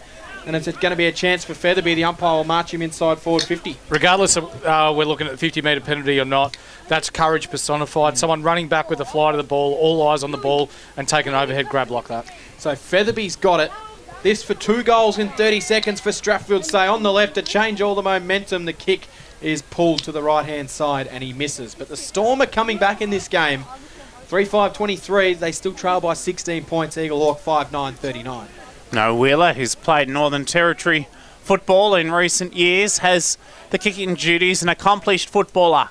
As he kicks to half-back, pack develops. Lorne Davis was there. Simpson got hands to it. Tice Griffin did too. Can he get the clean use of the ball? He does eventually. Gives it to Lester.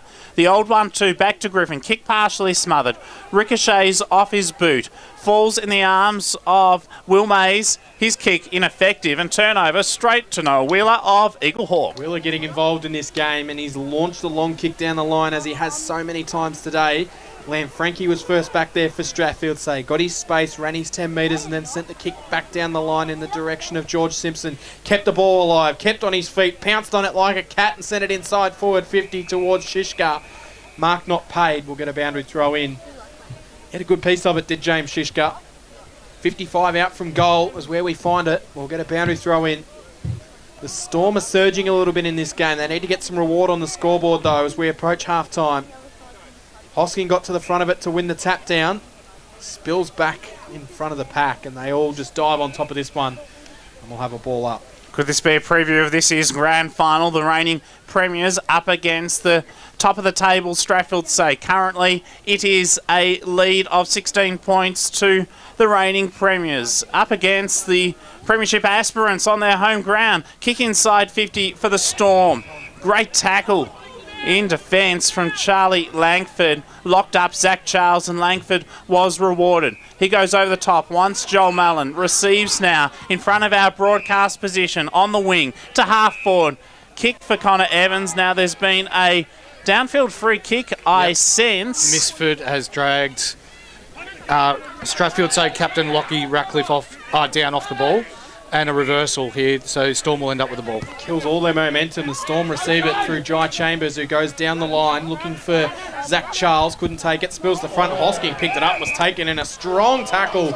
And the umpire says dangerous tackle. So he receives the free kick and, geez, he looked like his head hit the ground hard there, but he bounces back up to his feet quickly. Wheels it to the top of the goal square. Good strong mark taken in the goal square by Shishka.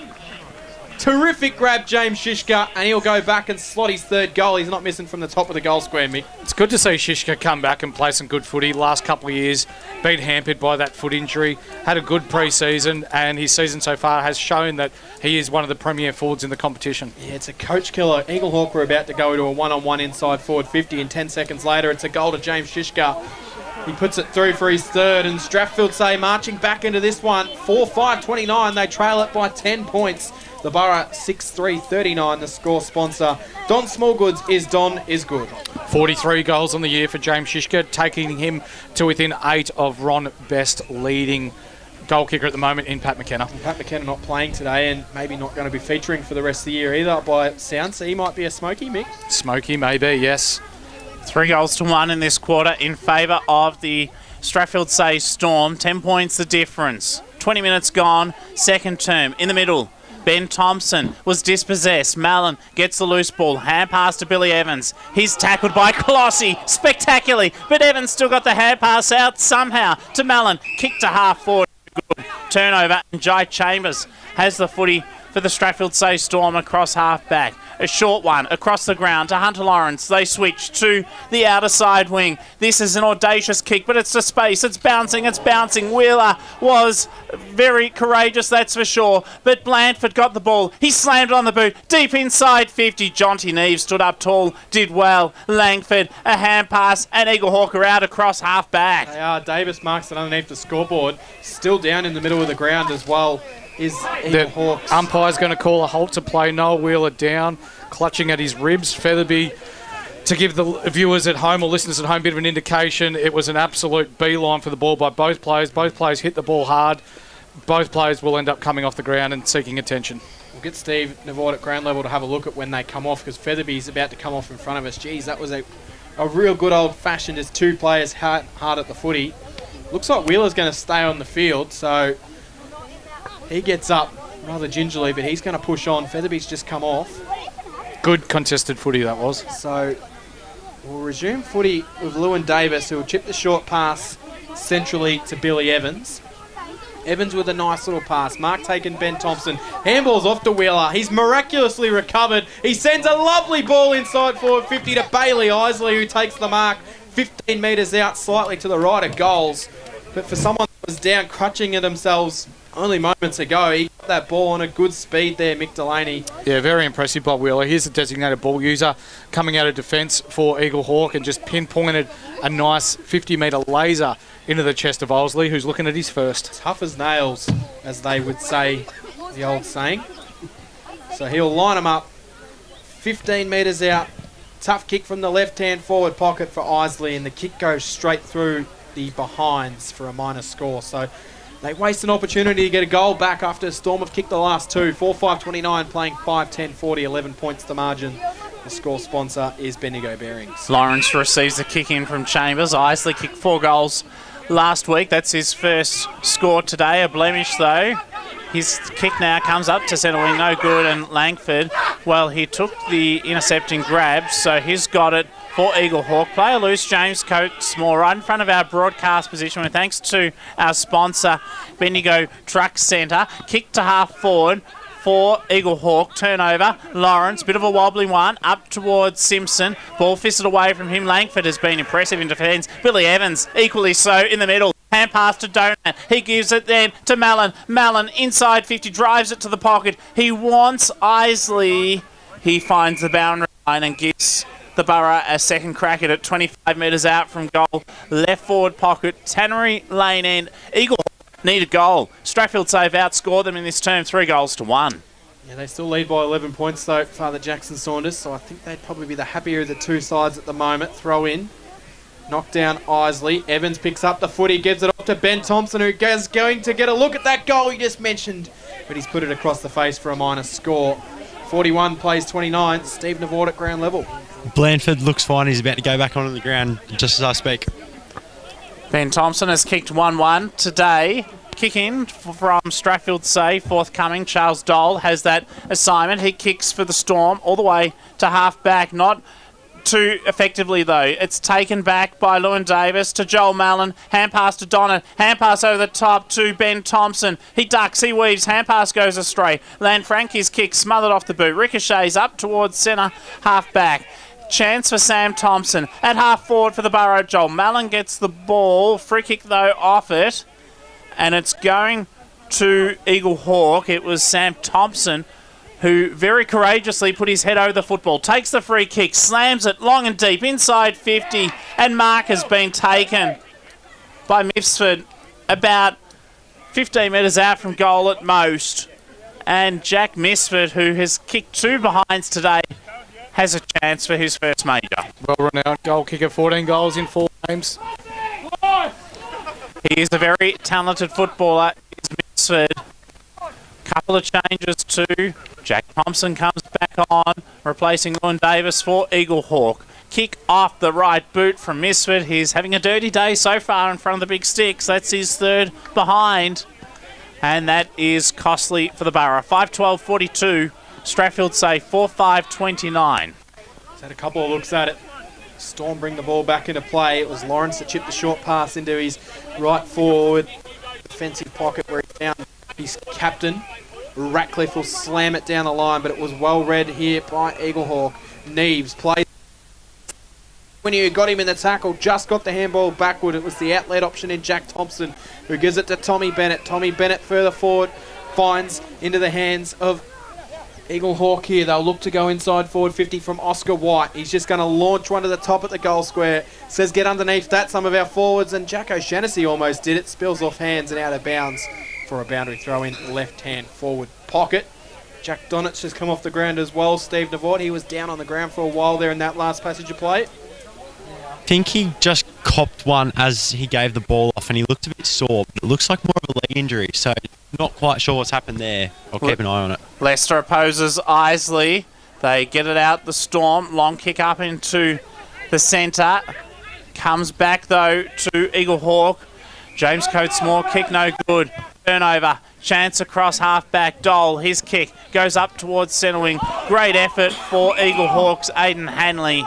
Ball goes into dispute, and we'll have a ball up at South Bendigo by 115 over Broadford, and Gisborne lead Castlemaine by 28 points. Sandhurst leading Kangaroo Flat by 19 in other games in round 14 of Bendigo footy. The ball up, goes close to the boundary line, across half forward, and whistle has been blown, and we'll have another ball up.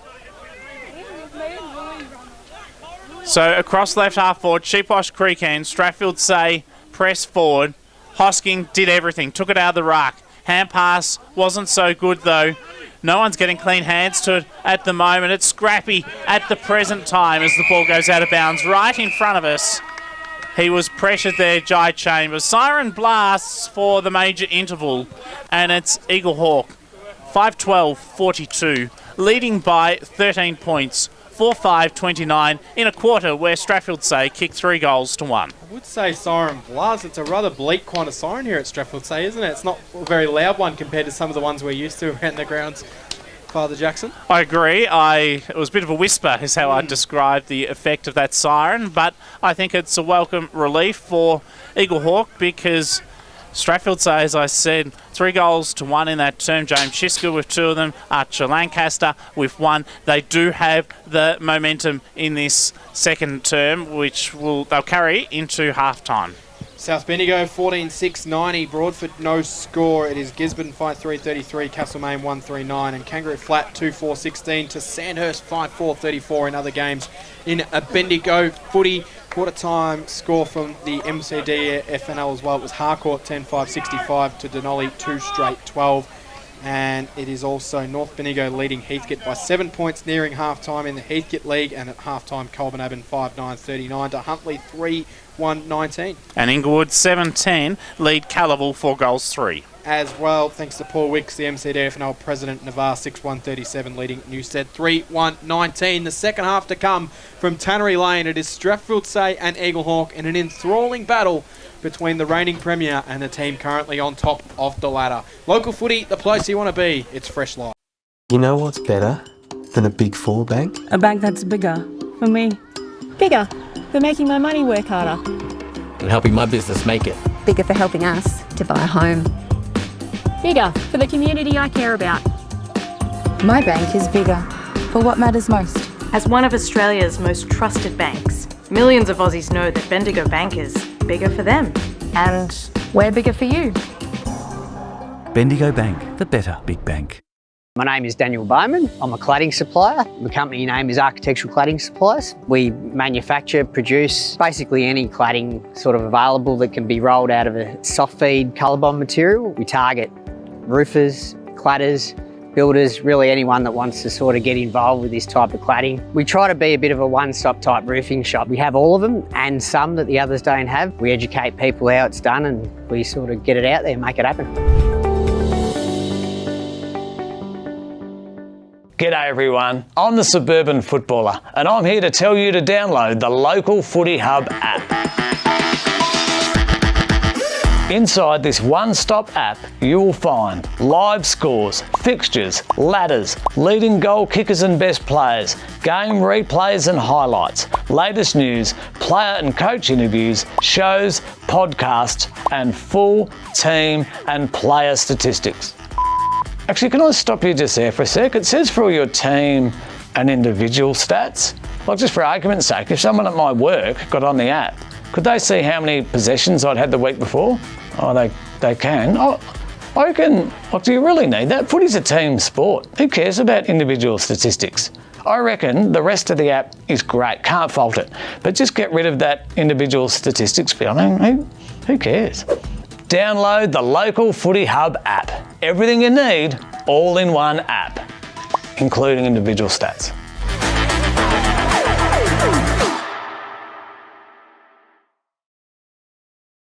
Are you looking to promote your business? This could be a great way to reach the local footy community.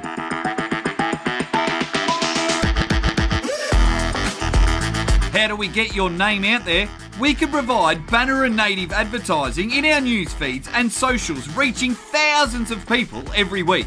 We can run video ads before every game replay that gets watched by thousands of people each week.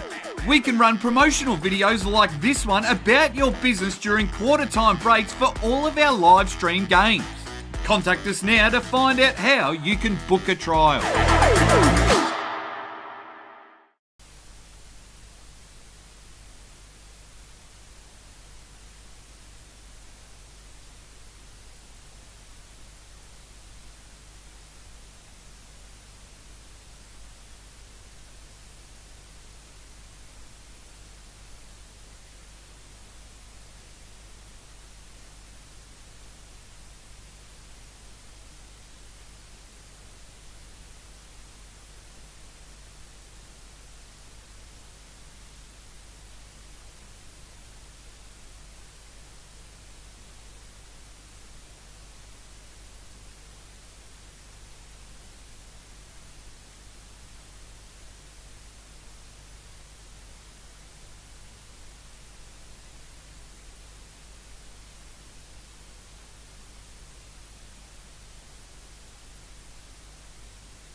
no surprise.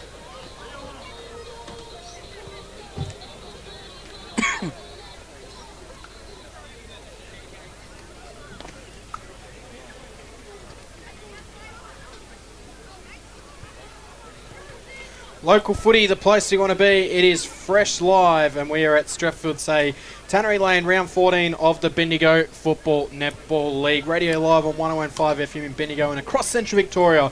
Online on the Community Radio Plus and tune in free radio apps around the grounds in Bendigo footy. Of course, here at Tannery Lane, the Strathfieldsaye Storm 4-5-29 to Eaglehawk 5-12-42. In other games in Bendigo footy today, it is South Bendigo 19-8, 122 to Broadford, 1 behind. Gisborne 7-6-48 to Castlemaine 3-5-23. And Kangaroo Flat, pretty competitive, 3-4-22 to the Dragons of Sandhurst 6-5-41. And a short time ago in A-grade netball here at Tannery Lane, it was Eaglehawk leading by 11 goals against Strathfieldsaye, 52 to 41. I went into the rooms at halftime too briefly, and Strathfieldsaye with their premiership trophies displayed 2014, 15, 17 and 19, no doubt they'll be keen to add to that this year. One other score too I have available at halftime from the Loddon Valley League. It's Inglewood 7-10 leading Calible 4-3. Of course, here at Strathfieldsaye, we're on centre wing. It is perfect conditions, and where we found ourselves here, centre wing, thanks to our truck sponsor for the day in Bendigo Truck Centre, providing us with the truck to be able to set up from this afternoon. And it's a really good vantage point, probably the best seat in the house, they would say, to be able to bring you this game. The sun is now shining here at Strathfieldsaye, as we are looking forward to a big second half. Both teams back out on the ground, warming up. The goals in this game for the Storm, James Shishka's been the man up forward with 3. Archer Lancaster kicking 1, while for Eaglehawk, Ben Thompson, Oscar White, Connor Evans, and 2 to Nick Thompson, both coming in that opening quarter.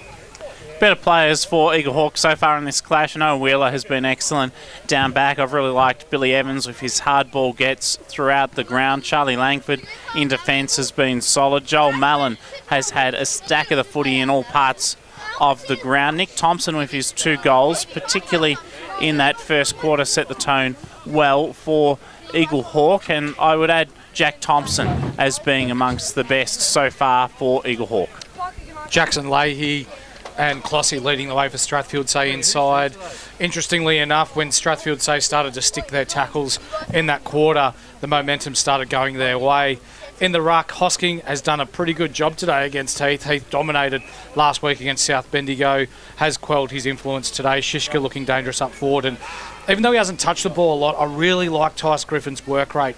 He gets back into defence, he applies tackles and then runs hard forward in trying to create an option. So an interesting second half here coming up at Tannery Lane. Also half-time in the Maryborough Castlemaine District Footy League as well. Navarre 9-1-55, leading Newstead 8-2-50.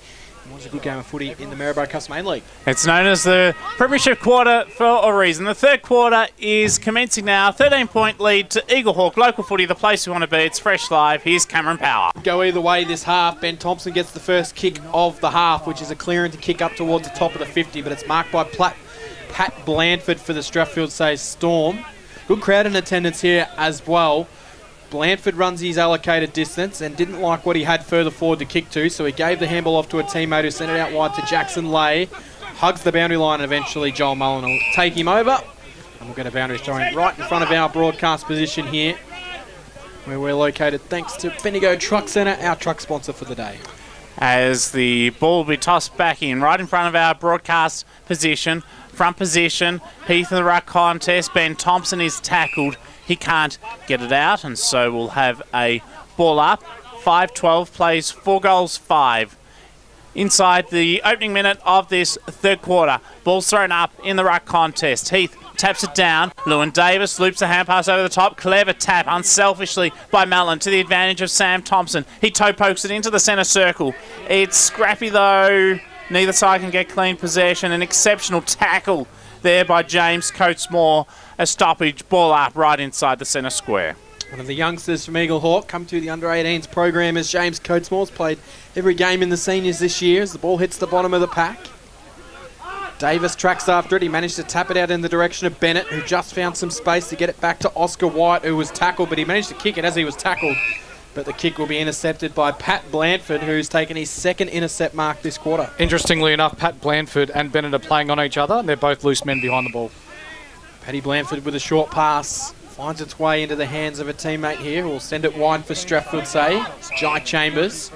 Chambers goes wide to Hunter Lawrence, who they'll like to see accelerate. Gets 10 metres, launches it inside forward 50. Big fly, no mark taken there by Archer Lancaster. But it allows Eaglehawk at the front of the stoppage to turn it over. Ben Thompson gets it inside forward 50. Misford turned around and the ball just landed in his lap. He was tracking back and he's able to chip it inside forward 50. And Nick Thompson is unopposed. And he takes the mark 35 out, slightly to the right of goals. But it'll be a chance for Nick Thompson to kick his third goal. And they would have all come at this Sheepwash Creek end of the ground here. Really opportunistic there for Eaglehawk. Good ball use there by the Eaglehawk backline, getting the ball out quickly and enabling their forwards plenty of room to run into. So Nick Thompson in the fluorescent boots there, a little bit of green, a little bit of orange. On the right, goes goalwards. It's right across the face. And could have almost been a mark to Jai Chambers, but he fumbles it through for a behind. So the Borough get the first score of the second half, 2.5 minutes in. They lead 43-29. Jai Chambers with those kicking duties. In other footy news today too, in case you haven't heard, Simon Rosa has been reappointed interleague coach for 2027 after the Bendigo League's 20-point win against the Ovens and Murray this year. Kick came all the way to half-back in front of our broadcast position after it's Radi Mulquinny in the 0-0 jumper. He creates a good stoppage with a good tackle. Charlie Langford was going nowhere and will have a ball up. He's one of 5 Melbourne-based players for the Borough this year. As we heard, been training with Cobram and Yarrawonga players throughout the year on Tuesday and Thursday night. So that's an interesting joint initiative. Eaglehawk, Yarrawonga and Cobram players uniting in Melbourne to train for 2026. As the ball's thrown up in the ruck contest, Simpson overruns it. Sam Thompson gets it. Hand pass went astray. Good effort by Clossy. He's dispossessed. Billy Evans there too. And again, neither side can get clean possession. Another ball up, so it's scrappy in this early part of this third term.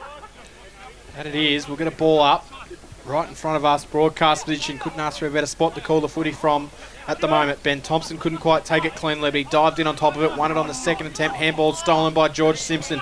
George Simpson gives it off. Jackson Lay into some space, sends it inside forward 50. Well read by Jonty Neves, who takes the mark in defence. Playing on Shishka at the moment is Neves. He'll short pass to Sam Thompson. Sam Thompson out of defence to Joel Mullen. They're just happy to slow things down a little bit here. Mullen's got some options on the broadcast side. Decides to go shorter to Sam Thompson. Dropped the mark, but he was able to recover. Handball was poor. Sharked by Mulquinny. He fell over at the all-important moment. Managed to just get a handball going forward. And now they run themselves into trouble. Good tackling from Eaglehawks' Noah Wheeler. And he receives the free kick for holding the ball against Lancaster. So he'll waste no time playing on quickly. And he's going to get a downfield free kick. Was knocked over after he kicked it. Ball in the hands of Lewin Davis, centre wing. Who was recruited from Banyule during the off-season in the Northern League. Foot pass, good. Finds Thomas Bennett. He wastes no time. He sends it long. It'll land about 30 metres out from goal, and a good mark has been taken 25 metres out from goal by Misford. He'll kick, though, on a 45-degree angle, and Misford, he's kicked 3 behinds. Can he break the ice with his first here? Yeah, he's been pretty uncertain by foot today, but good, clean, uncontested mark inside forward 50. For someone of his quality, it'll come sooner rather than later. 14 goals in 4 games, as you've alluded to already today, Mick, as part of our coverage. I sense this will be goal number 15 of the season. Surely you can't miss again. 45-degree angle, about 30 metres out. It squeezes to the near side or behind. The commentator's moz, if there was one. I reckon that's gone over the post. He was celebrating it. He loved it. Behind 5-14 Eaglehawk. Strathfieldsaye 4-5. It'll be brought back into play. It's going to hit the bottom of the pack, and there's a free kick going the way of the Storm for a dangerous tackle. This is interesting. Before in that last one, it looked like Lewin Davis was signalling for him to go to the arc to see if it actually went through or not. So, of course, we don't have that here in Bendigo footy. The Storm emerged with the footy, though. Back here, Ratcliffe's got it. Another free kick for something that's been off the ball, but it's advantage paid for the Storm. They emerge with the footy down the scoreboard side wing. Featherby got it, gave the handball off. Jackson Lay will send it inside forward 50. No mark taken, spills to ground level. Going up with Zach Charles. And we'll have a ball up 55 out from goal. But that was a good passage of play from the Storm there, Mick Delaney. Yeah, it was. They're starting to get their running game going, and we look at times with goals kicked. Eaglehawk kicked 4 within the first 16 minutes of this game. They've only kicked 1 since. Simpson to go up in the ruck contest against Callum Heath, who can get to the front position. It's Heath. He took it out of the ruck a little dangerously, leaving on the edge there. Jack Thompson gets boot to ball, intercepted though by Patrick Blandford, the son of Brendan Blandford, a former Morong Panther. He kicks Blandford inside, attacking 50. Sealago Sue wants it. Ben Thompson puts his head over the football and is rewarded for his efforts. He was caught high. So the AFL Victoria medalist from last year in the reigning premiership side goes over the top to White, then off to Wheeler. He kicks off the left boot to centre wing. Whistle blown and free kick will go to Eaglehawk. Centre wing right in front of us, and it's Jack O'Shaughnessy, who is a handy player with 15 goals for the year. He was being held off the footy there as the kick came down towards him. So he's got it. He'll launch it into the centre of the ground for Ben Thompson, who's 60 out from goal. Goes into the pocket. Misford comes out, couldn't quite take the mark. Spills to ground, recovered it. Tackled by Ratcliffe, should be holding the ball. It's not. Ball hits the bottom of the pack again. Storm happy to clear it out. Featherby launches the kick out. Sue's got a bit to do. Couldn't quite beat Hanley. Hanley got it. Went with a short pass instead of launching it back inside forward 50. And it spills over the boundary line for a boundary throw in. Almost underneath the scoreboard here, which reads Strathfieldsaye 4-5-29 to Eaglehawk 5-14-44. 8 minutes gone, third quarter. And so far no goal in this third term, yet it seems a lot more exciting and close than the scoreboard suggests in many respects. 15 points is the lead for Eaglehawk as Thompson sends it deep inside 50. Off hands, lots of players around the contest. Ball comes to Donnan. He snaps across the face and it bounces through for a behind. 5-15-45 Eaglehawk. Strathfieldsaye 4-5-29. Our score sponsor is Jason Westcott Builder. Local footy, the place we want to be. It's Fresh Live. Plenty of chances, Eaglehawk. That 5-15, will it come back to hurt them at the later stages of this game? They launch the kick in out of defence. Mark will be taken by Callum Heath, the big ruckman for Eaglehawk. Handball's off to Wheeler. Wheeler goes one way, then the other. Forces the handball off to Sam Thompson. Got some space on the right. Sends it to the top of the goal square. Nick Thompson's the target. Couldn't quite take the mark. Spills off hands. Through for another minor score. So it now goes to 5-16. 46 playing 4-5-29. 9.5 gone in the third quarter here at Tannery Lane, Strathfieldsaye. 21 scoring shots to 9 so far this game. Jai Chambers goes to the back pocket, finds JD Jackson-Leigh, who takes the game on. He's had 2 bounces. Just got the hand pass away as he was being harassed from behind. He was almost chased down, and the boundary line in the end was his friend as he just hand passed it over the line to the surrender of safety for a 50-50 boundary throwing contest. So that is the result. Probably lucky not to get the deliberate against him there. That is a point, absolutely. Would have been paid in the AFL, I'm sure. Ball's tossed back in, Simpson and Heath. Heath whacks it down to the advantage of Jack Thompson. Look away hand pass was good to Jonty Neves. Attacking side of centre wing, kicks to the pocket, Lewin Davis. Gutsy from Riley Mulqueeney. Lewin Davis appeared to get a bit of a head knock. He's still down. Ball still in play. Outer side. Right half forward for Eaglehawk. Eventually trickles out and we'll have a boundary throw in. Lewin Davis back up. Looks to be okay, which is good news for Eaglehawk. So they're 55 out from goal. Heading towards the Sheepwash Creek end of the ground. The ball spent a lot of the time in this quarter down that end of the ground, which is good if you're an Eaglehawk supporter. Listening along here at the ground or at home in your car or wherever you may be listening this afternoon. It spills to Ben Thompson. He'll launch it to the top of the goal square and it spills off hands and eventually they almost bugger it up. The Storm run it through for a minor score. Unopposed in the end there when he ran it through was Chambers, but it's a minor score, so they've now got 17 minor scores on the board, Eaglehawk, 47 playing 29. Jai Chambers for Strathfieldsaye. His side trails in this contest, 5-17 to 4 goals, 5. Kick-in was no good. Opportunity for Eaglehawks, Jack Misford. Hand pass to Lewin Davis. He'll have a quick shot at goal, close to the boundary line, squeezes it through majestically. And Eaglehawk go to 6-17-53. And it's Strathfieldsaye 4-5-29. Local footy, the place we want to be. It's Fresh Live, and our score sponsor is Bendigo Bearings. Yeah, just really poor there by Strathfieldsaye. Their lack of foot skills today has really been the difference between these two teams. They've been level pegging since the first 16 minutes, but a crucial turnover there and a really classy finish there by Davis. Looking at Daniel Clossy coming to the bench rather animated there. Steve Navort down at ground level, not happy with something as he chats to the coaches in the box above here at Strathfieldsaye. One of the advantages that the Storm have, a nice coaches box above their home bench here at Tannery Lane. Ball back in the middle. We'll get another ball up. No, and Daniel Clossy, a very passionate man. He'd just be playing with his heart on his sleeve. Back out of the middle.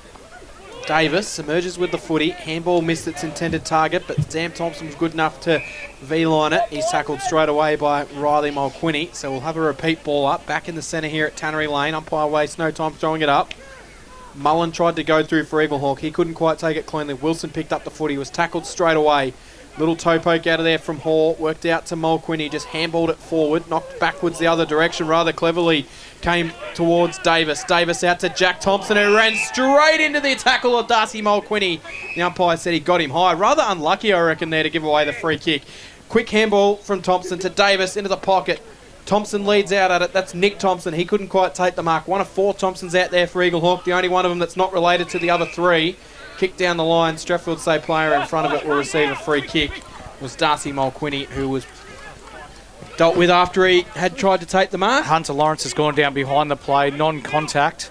He's making his way over to the trainer now. He's had a history of soft tissue injuries too, hasn't he, Hunter? He has. He just slipped over going for a change of direction, so it looks like he's staying out at the moment though. Stephen Navort on the boundary. Thanks for that. Darcy Mulquinny has been good this year. In their best 7 times this year for the Storm. That kick, not so good. Callum Heath got it back. The tall Timber used his height advantage very well there as he concedes territory now to Dylan Hanley. The next link in the chain is Aidan Hanley across the ground with the switch effective. Nick Hoare. Sun is shining here at Tannery Lane. Conditions glorious and the vibe superb too. There's a campfire going in front of the bar. Terrific atmosphere as the kick comes to Billy Evans. He spears it to half forward. And good mark has been taken by Bailey Isley. He's been on the ground less than a minute. He's just come after a spell on the pine, and he'll line up now, Isley, for his first goal of the day. Really dynamic last week, Bailey Isley, kicking 4 in the first half, having the second half on the bench, nursing that hip injury that he has, looking for his first of the day. He's the grandson of George Isley, in whom the Eaglehawk Football Club's best and fairest is named after a famous Eaglehawk name. Bailey Isley gives it a roost, went about 60 metres. It's still in play though, off hands, goes through for a rush behind. 6 goals, 18.54 to Strathfieldsaye, 4-5-29. It's extraordinary to think that they're within just 25 points despite the amount of scoring shots. That's it, they're dominating. Blandford will come off the half back line and take the short pass to Hunter Lawrence.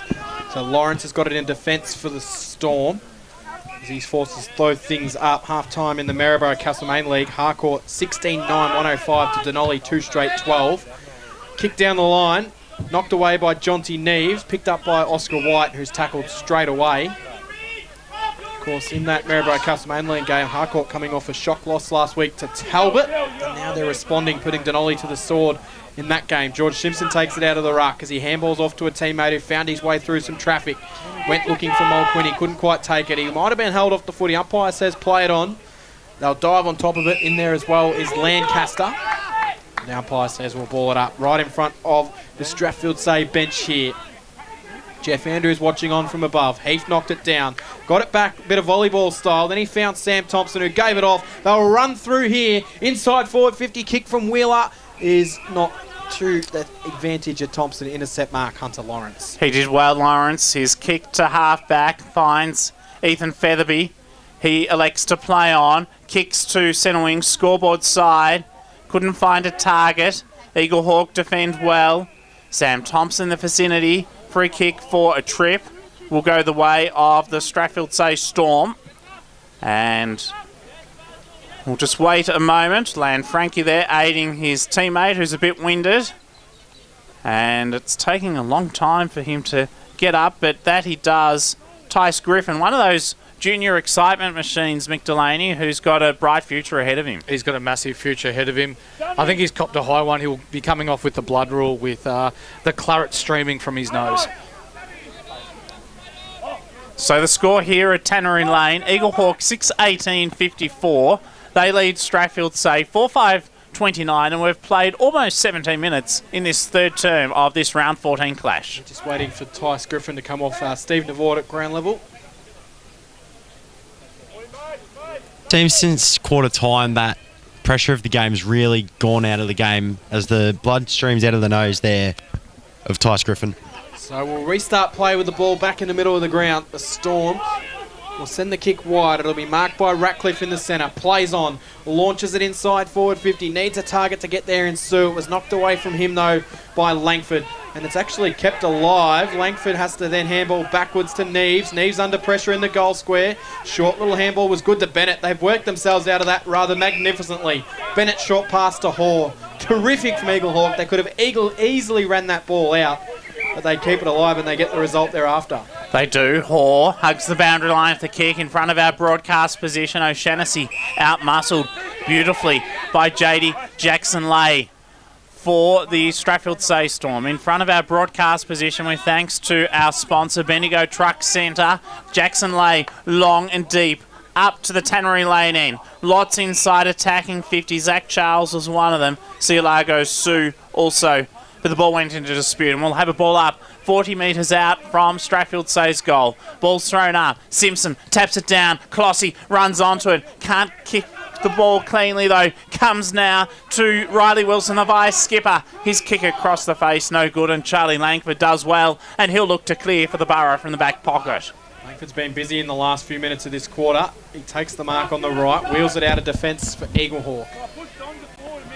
And the kick floats out of bounds on the full, so it'll be a free kick for the Storm. Hunter Lawrence needs to get his hands on the footy a little bit more for the Storm to make a charge in this game, I reckon.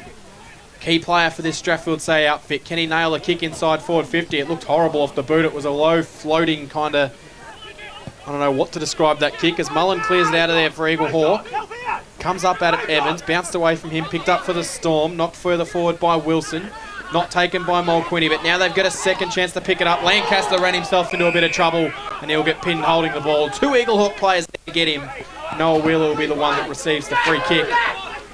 And a bit of push and shove too. Certainly made his presence known. You described it well. Cameron against Archer Lancaster there. Did Noah Wheeler. I tell you what, Eaglehawk look to be finishing the season strongly. This is their fourth last game of the year. They've got an away game against Castlemaine at Camp Reserve and games at home to Gisborne and also Broadford. As Wheeler helps to clear, James Coatesmore kicks inside 50, wants Isley, but instead found Lester, who intercepts and gets it back for Strathfieldsaye. Short one over the top is good.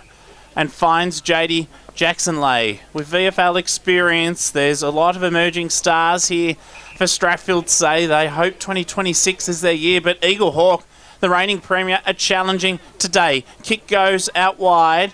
Can't find the intended target. Mallon defends well. Taps it towards the boundary line. Has support. James Coatesmore. They do well. Hand pass inside. Oscar Wide. He could have a shot at goal. 50 metres out. Sheepwash Creek end. Looks good. And it's through.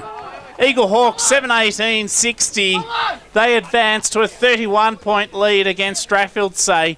4-5-29, and the Storm faithful are concerned. Score sponsor, Don Smallgoods, is good. Local footy, the place we want to be. It's fresh live, and here's Mick Delaney. Paints a picture of the day, really. Strathfieldsaye going inside forward 50, inside out Torpedo, wobbling each way.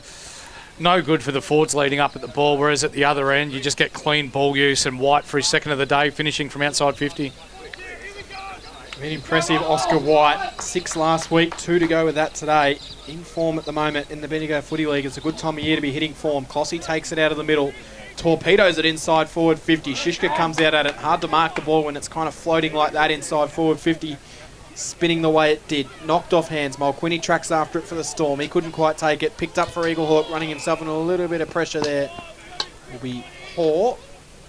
He gets back up to his feet. Umpire says we'll ball it up. Knocked down here. Heath. Oscar White's little kick cleared out of there, but it might be coming back. Featherby tracked after it. Did well. Jack Thompson kept his feet, which was important in that contest. Then he was able to pick it up. Short pass to White. Was it 15? He was hit hard. Umpire calls free kick, so it'll be a free kick. He was dealt with And might have been Blandford, I reckon, that got him a little bit hard there. So the free kick eventually will come to Oscar White after a little bit of push and shove, Mick. Yeah, free kick was there. Just dealt with after he got rid of the ball. Eaglehawk are dominating this term. They have kicked 2 goals, 6. Strathfieldsaye have not added to their half-time score. It remains at 4-5-29. Oscar White's kick was effective. Finds Connor Evans. He kicks off the left boot hurriedly. Inside 50 to the pocket. Misford attempts to crumb the Bailey Isley marking contest. Does well, Misford. Gets it to Lewin Davis. Tackled beautifully by Ethan Featherby. And umpire says, give it to me. He blows his whistle. So we'll have a ball up very close to the boundary line. So they'll be lucky to keep this inside the field of play. We wait and see what eventuates. Ball is thrown up. Isley took it out of the ruck. His tackled, goes to ground, and we'll have a secondary ball up down on the boundary. Stephen Navort. Yeah, nose of Tice Griffin has finally just stopped bleeding, so they'll look to probably do a little bit of work to it now and then send him back out. Might be the old wrap around with the tape, the mummy style kind of setup, I reckon, for Tice Griffin. He'll get back out there. Of course, played for Vic Country last week as well, so certainly a terrific young emerging talent. Free kick out on the outer side of the ground here is going the way of Eaglehawk.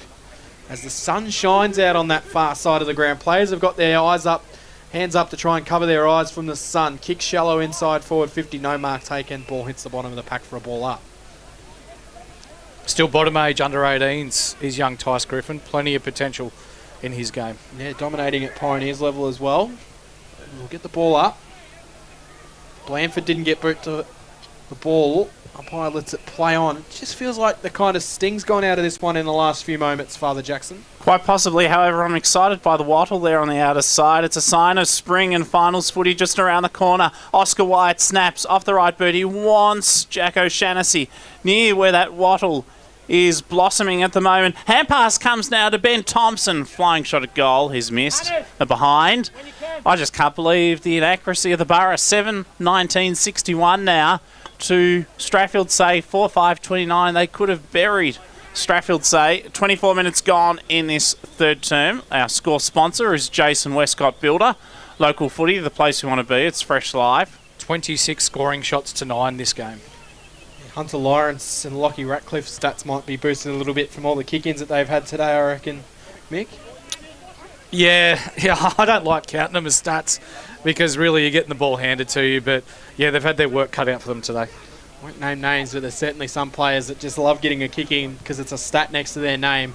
Lawrence will launch the ball under the outer wing here. Can they get something moving for the Storm? Jack Thompson just punches it back the other way. Frankie tracks after it. Oscar White got there first. Handball was good. O'Shannessy dropped it at the important moment. Little toe poke from the Storm was good. Wilson tracks after it. Couldn't take it. Dispossessed. Hoare gets it. Launches it inside forward 50. Needs a mark. Ben Thompson almost pulled it like a slips catch. That spills towards the boundary line, and the Strathfieldsaye Storm will happily see it out in the hands of Jai Chambers. And they'll have a throw in. Speaking of stats, Cam, Aaron Nevins last weekend, 50 touches, 25 kicks, 25 hand passes. The son of Inglewood identity, Luke Nevins. He was up and about. They're obviously playing today against Sandhurst. Are the Roos bolstered by that big win last week against Broadford, their second of the season. From the boundary throw-in, ball goes into dispute yet again, and so we'll have a ball up. It's at right half forward, holding the ball, in fact, for Eaglehawk, and Joel Mallon is the recipient of that free kick. He's a great player, and he's been a reliable contributor across the three quarters of footy so far. In other games, it's Gisborne by 26 points against Castlemaine South, Bendigo by 147 against Broadford, and the score between Sandhurst and Kangaroo Flat suggests that Sandhurst lead by 19, but that hasn't been updated for some time. As Mallon goes long, it'll fall short on the top of the goal line. And through for a rush behind. Another blemish. 7:20 now. 62 Eaglehawk. Strathfieldsaye 4-5-29. Our score sponsor, Bendigo Bearings. Interestingly enough, to give the viewers at home a bit of an idea as to what's going on here, every player is inside Eaglehawk's forward half of the ground. Ratcliffe plays on, runs his 10 metres and short passes it into his defensive pocket, where he finds Mulquinny. This is Darcy Mulquinny down the line. Shishka at the back was able to keep it alive. Goes looking for Sue. Was taken off it by Wheeler. Wheeler picked up the footy, emerges into some space, gets on the left, sends it inside forward 50. Wilson went back, couldn't take the mark. O'Shannessy fell over at the important moment. It spills here. Connor Evans will dribble one towards goal. It bounces over the top of everyone. And in the end, it could have almost been let to go through for a goal, but it was picked up by Misford in the goal square and off hands for another minus score. So they've now got 21 minus scores, Eaglehawk.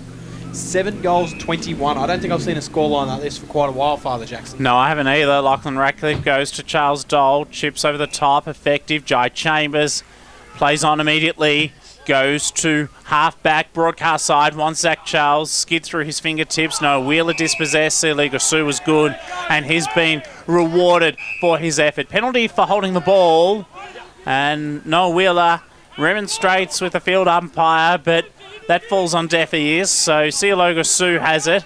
Across half-back for the Strathfieldsaye Storm, and you sense a bit of hope all of a sudden for the home side. He'll go short to Wilson. They've got nothing forward to kick to, though, at the moment, such as how Eaglehawk is set up so well at the moment. So Wilson will go central. Mark taken for the Storm. In the hands of Chambers.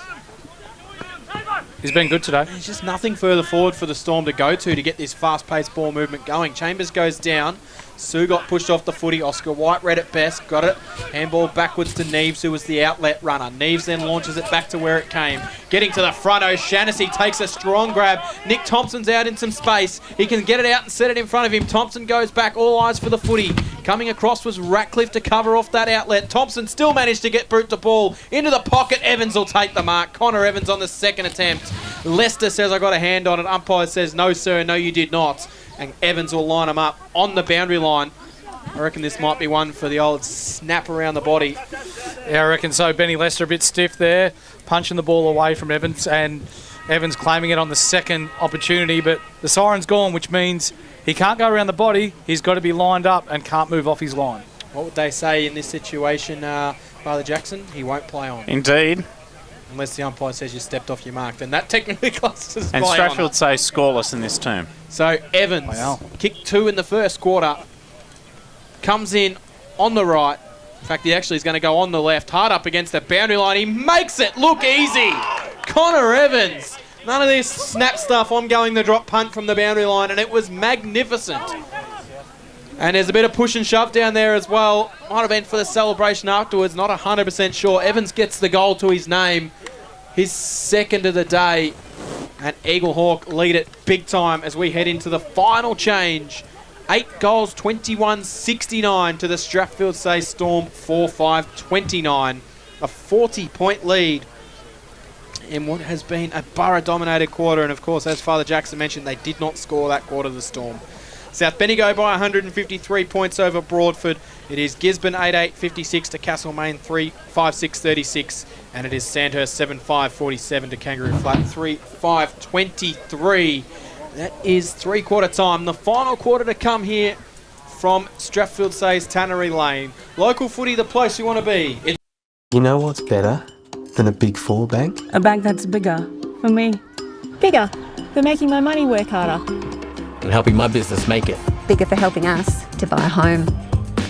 Bigger for the community I care about. My bank is bigger for what matters most.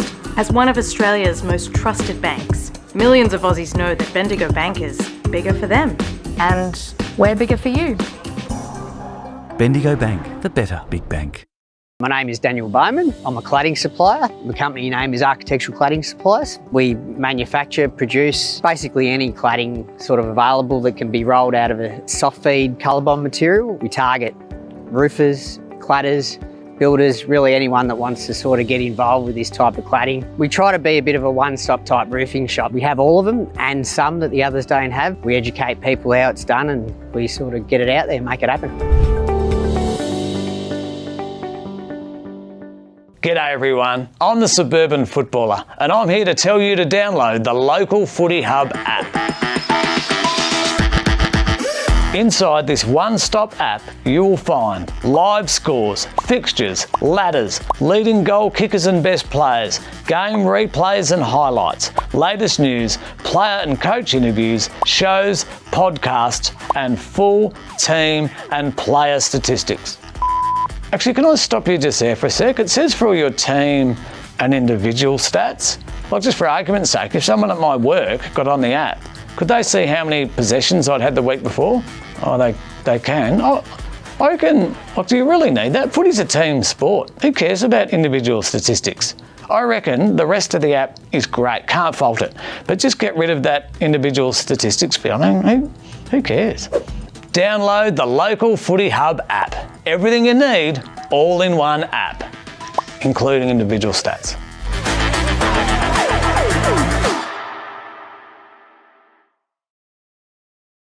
Are you looking to promote your business? This could be a great way to reach the local footy community.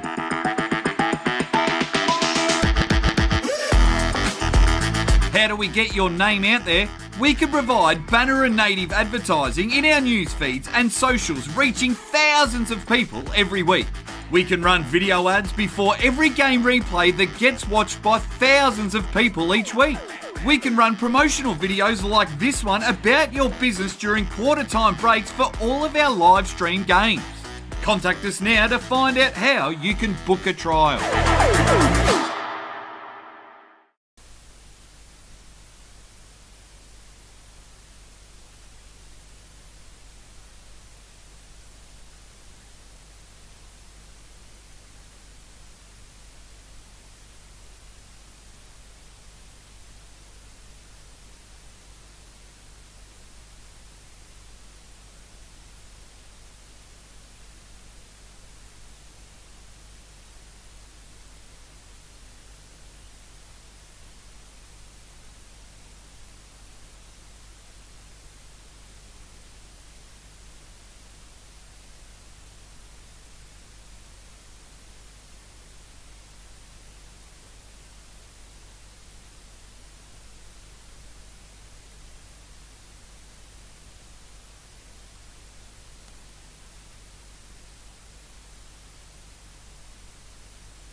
We've probably got Clayton Holmes to come back in, and I reckon they're almost pretty straight. Yeah.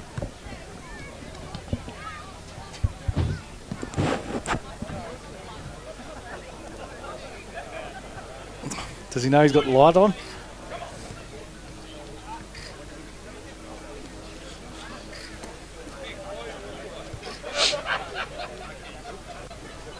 Three-quarter time in the Bendigo Footy League, and it is round 14. Strathfieldsaye Storm 4-5-29 to Eaglehawk. 8 goals, 21-69. Yes, 8 goals, 21. It's a remarkable scoreline, but they still lead it by an even 40 points. South Bendigo lead Broadford by 159 points. And it is Gisborne 68 to Castlemaine 36, and Sandhurst 7-7-49 to Kangaroo Flat 3-6-24. In other games in Bendigo Footy. The goal kickers in this one here at Tannery Lane. James Shishka has 3. Archer Lancaster for the Storm. Their only other goal scorer. They didn't register a single score in that third quarter, while for Eaglehawk it is 2 to Oscar White, 2 to Nick Thompson, singles to Lewin Davis, Connor Evans and Ben Thompson. And the better players for Eaglehawk so far, Noah Wheeler has been excellent across half-back and at times in the middle. Billy Evans through the middle has been terrific. He's starting there in the last term. Also, Charlie Langford down back, terrific. Joel Mallon has been solid for 3 quarters of footy. Also, Nick and Ben Thompson have been exceptional so far today. Few and far between for Strathfieldsaye today. They've been smashed at the contest, but 2 that can hold their heads up, Jackson Leahy and Clossy. Featherby down back's been pretty good as well. Mick, you're going to be picking our Bendigo City Framers Best On Ground Sponsors Award as well, so I'm sure you'll have a few names in contention from that. So throughout the quarter, you'll mention a few of those that may win it. We're in position A on the centre wing at Tannery Lane, thanks to our sponsor, Bendigo City Trucks, where we find the final quarter at Tannery Lane. Here's Father Jackson Saunders. It's a 40-point lead to the visitors. Eaglehawk. Callum Heath taps it down, but straight away it's Darcy Mulquinny who got hands to it for Strathfieldsaye. He was penalised for holding the ball. A terrific tackle applied on him by Oscar White. White off the left boot, goes to half forward. Good foot pass, finds Connor Evans. He's got it 50 metres out from goal, directs it to the pocket unselfishly and wisely to Ben Thompson, who's already today and now has a chance for his second. Just been a story of the day. Eaglehawk get the ball 3 times in a row. Hit their target, hit their target, hit their target. And as a result, they've got a set shot on goal. What a season he's had. This will be goal number 25 if he nails it. And he's been in the Ben Thompson. He is a star player. That kick hit the woodwork. They're behind. And another blemish on their score, which is rather remarkable now. 8 goals, 22-70 to Strathfieldsaye, 4-5-29. Score sponsor is Bendigo City Framers. Local footy, the place we want to be. It's Fresh Live. 1 goal, 3 now for Ben Thompson. So he's having a bit of a tough run in front of the goals this afternoon, but he's got some mates out there. The kick in from Strathfieldsaye was well read by Nick Thompson, who takes the intercept mark. He'll send it straight back inside forward 50. Hard out into the pocket there. Couldn't quite take it. Misford was handballed it off. Lewin Davis slipped over, got back up to his feet, fumbled the footy, and it went over the boundary line for a boundary throw in. 30 scoring shots to 9. Quite flattering for the Storm that they're only 50 points down. Who are some of these players in contention for our City Framers Sponsors Award this afternoon, Mick? Billy Evans has been really good. Noah Wheeler's been good.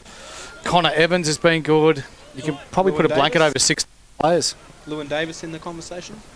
He gets a mention.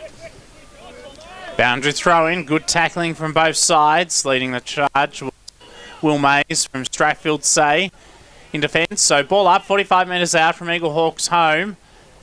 Lots of hands. No one gets clean possession though. Ben Thompson, look. James Coates-Moore is tackled. He's locked up 35 metres out from goal, directly in front. Another interesting conversation for us in this last term will be the effect of this win for Eaglehawk in terms of 5 later positions in these final weeks of the season.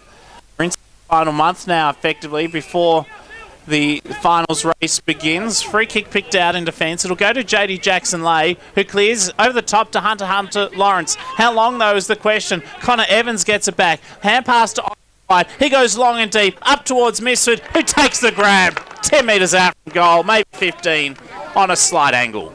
That is such a good pass by Oscar White.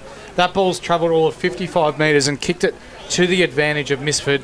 And can he finally kick his first of the day after having 4 shots on goal for 4 behinds? It's been a disappointing day for him in front of the big sticks. 8 goals, 22 the scoreline for Eaglehawk. Strathfieldsaye, 4-5-29. A dirty day is perhaps the more accurate way of putting it in front of goal, but I sense he'll get his first here. 4 behinds, will this be his first? You betcha. He's put it through, and Eaglehawk go to 9-22-76. Strathfieldsaye 4-5-29. Score sponsor is Jason Westcott Builder. Local footy, the place we want to be. It's Fresh Live. We can talk about his lack of finishing in front of goal, but his work rate today in Misford has been really good, working up and down the wings, being that target, creating opportunities for Eaglehawk, working back into defence. It's been a good game by him without the polish in front of the big sticks. About to go back in the middle here. It is the Storm who have been rather comprehensively outplayed in this game. There's a centre square infringement here against Eaglehawk, so it'll be a free kick in the middle of the ground, which will go Clossy. On the right, launches it inside forward 50. Needs a fly, doesn't get one. It spills to the front of the pack, tracking back after it in all sorts of space here for the Storm will be Jack Bell. Had time to steady. Short pass was okay. Going one way then the other. Jackson-Leigh inside forward 50, and he finds a loose 25 out directly in front of goal, which is Ethan Featherby. Featherby's been good today, working the wings, getting back and helping out in defence. This will be a nice little reward for effort. Probably nearly been Strathfieldsaye's best, I reckon. He'd be thereabouts, Ethan Featherby. Up there. Comes in on the left, kicks the goal. Maybe a little bit of hope for the Storm just yet. Not prepared to call this one. As the score increases the Storm, they still trail by a little bit here. Score sponsor is Bendigo City Framers, local footy place we want to be. It's Fresh Live. You might not be ready to call it, Cam, but I am. You can feel the sting is well and truly out of this game. Eaglehawk. There goes all our listeners. Being superior. Invested in now, you've just told them that the game's over. 31 scoring shots to 10. It's been a clinic by Eaglehawk today. 35 plays 76, so goals in minutes is still well and truly alive, Mick. You're the true optimist, Cam. I should get you to give my sermons on hope. 41 points is the lead for Eaglehawk, though. And the reigning premiers are dominating today. But I suppose while there's life, there's hope. But I do agree with you, Mick. Eaglehawk have got this one wrapped up. It's a question of how much is across half-back. Strathfieldsaye clear to see Aluga Sue, who receives now on the wing. He chips it over the top to Daniel Clossy. Good to see them getting some run as they press forward. Clossy to the Sheepwash Creek end. Inside attacking 50. Langford a good spoil. Good work by James Coates-Moore in defence. Hunter Lawrence is there too. Comes to Langford. He's close to the boundary line. Hugs the boundary line of his kick. Goes to half-back. Chance for Eaglehawk, and Jack Donnett has it for Eaglehawk, and he's seeking to cool things down a bit and just to regain the composure. Thought that come off the fist of the Strathfieldsaye player for a second there, Mick, but it's a mark to Donnett, who will go central, and he's got a man all on his own in Connor Evans, who looks up, sees space, runs his 5 steps, sends it up in the direction of Isley, who marks it 55 out from goal. So he's got it. That was a really good find, getting the ball central there. It just opens up so much of the ground and allows the Eaglehawk forward so much more room to lead into. So Isley's going to go back for goal. There's a free kick off the ball in the goal square, so it'll be a downfield free kick. And it looks like it's against Lamb Frankie. He's the one remonstrating with the umpire, and it might come to Nick Hoare, I reckon. Didn't see exactly what happened, but it's going to be a Nick Hoare shot on goal from pretty much in the goal square, just to dash any hopes of a Strathfieldsaye comeback, dare I say it, Father Jackson. Yes, I think so. Inglewood 9-16, lead Calible 5-4 at three-quarter time too. So Nick Hoare would have to fall over to miss from there. And he doesn't fall over, so he kicks the goal. He gets his first of the afternoon, and the Borough now get their 10th. They are 10 goals, 22. Strathfieldsaye are well out of this one now. Score sponsor is Bendigo City Framers, local footy, the place you want to be. It's Fresh Live. So Nick Hoare there is being held off the ball by Lamb Frankie, just obstructing his leading lanes, and that's why the free kick was called. 10-22-82 to the Storm, 5-5-35. Bit of a Richie Benno scoreline, 22-82. Well played. 47 points is the lead for Eaglehawk. The 5th place side, but they've done great wonders for their percentage and ladder positioning today with this victory as they go to half forward. Nick Hoare gets it. He could have another crack at goal. From about 40 metres out, regains the composure and hits the post again. We've had that happen a few times in this contest. Another behind. 10 goals, 23, 83 Eaglehawk. Strathfieldsaye 5-5-35. He was about to pull off an all-time celebration there too. He loved it off the boot. It just swung a little bit too late to hit the post. Storm quickly bring the ball back into the middle. It works out here for Jackson Lay. Handball to a teammate who slams it up the line. It'll be a chance for the Storm, but well read by Eaglehawk. Able to clear off half back. They'll launch it back down the line. Coming out towards it, well, no one in particular. The ball takes a bad bounce anyway and goes out of bounds for a boundary throw in. So looking at the live ladder, ladies and gentlemen, Eaglehawk with this big win will push well and truly above South Bendigo with their percentage, so big chance to jump above them on the ladder. Yes, it's going to be really interesting how it all plays out. The ladder today leading into this game was Strathfieldsaye, Sandhurst, Gisborne, South Bendigo and Eaglehawk in terms of positioning from 1st to 5th. Billy Evans hand passes it to Oscar White, then to Sam Thompson. Kick inside 50. Nick Hoare receives. Over the top, wants a teammate. Couldn't spot either of them. Featherby in defence. Misford lurking. Featherby gets it, takes it through for a rush behind. Another behind. 10-24 for Eaglehawk. Strathfieldsaye 5-5-35. They quickly bring the ball back into play. Do the Storm. Bell's handball backwards. Teammate back to Bell. He missed it though. Turnover picked up by Isley. A little low kick. O'Shaughnessy fell over at the all-important moment. It's going to be a chance to be picked up by Misford. He runs through the tackle. Fends off one. Fends off a second. Gives it off to Donnett. Donnett snaps around the body. Across the face. Minus score. That was some good hard work in there from Misford. 85, so 25 minors. 5-5-35 to 10-25-85. That's a lot of fives. I think there'll be a bit of goal kicking practice coming up at Canterbury Park for Eaglehawk. On your comment before, Mick, the South will still be a game ahead of Eaglehawk with the win over Broadford today. Big win. Yep. And then Gisborne will also win, so that top 5 well and truly locked up at this stage. Yeah, Castlemaine won't be coming back from 2 games out now. Charles Dole brings it in, finds Darcy Mulquinny in the long sleeves. Earlier today too, in case you're wondering, it was Eaglehawk by 15 points over Strathfieldsaye in the reserves, and in the under-18, Strathfieldsaye by 117 points over Eaglehawk. Kick comes up to centre wing, Archer Lancaster, turnover, Eaglehawk get it back, Aidan Hanley, Bennett, they concede territory, they go backwards, quite some acreage. Now to Dylan Hanley, who goes almost to full-back and finds Jonty Neves. He's been a faithful servant of Eaglehawk for a long time, to Billy Evans on the outer side wing. Evans the mark, handball further forward to Mullen, who runs down centre wing, outer side, inside forward 50, the kick goes. No mark taken to Misfit, bounced awkwardly, Ratcliffe comes and sees it over the boundary line for a boundary throw in.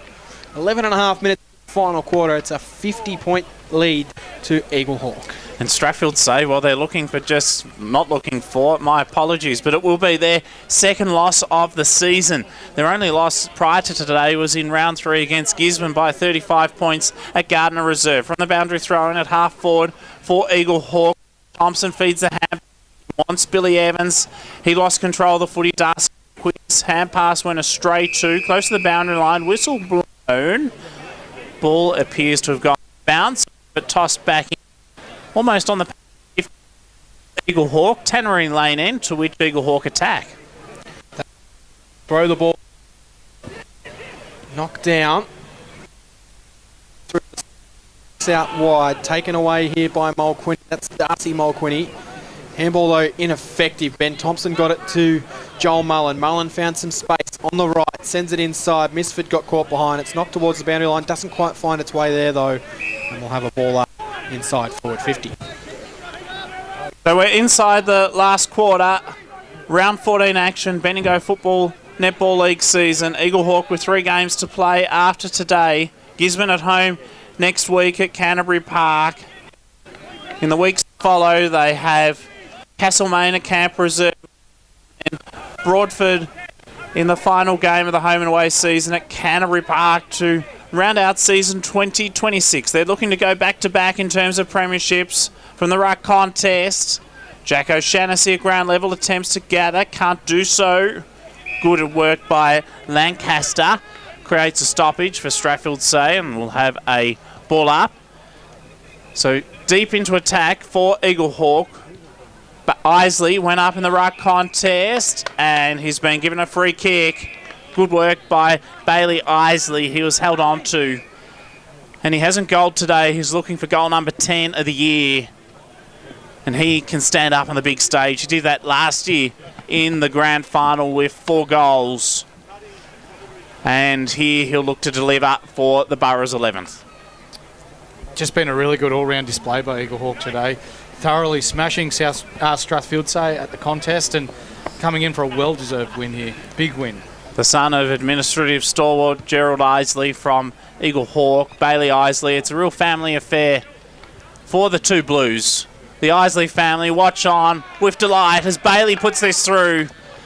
And he has their 11th. 11-25-91 are Eaglehawk, and they are getting further and further in front. Our score sponsor is Jason Westcott Builder, local footy, the place we want to be. It's fresh live, and they're too good for Strathfieldsaye, 5-5-35. That they are.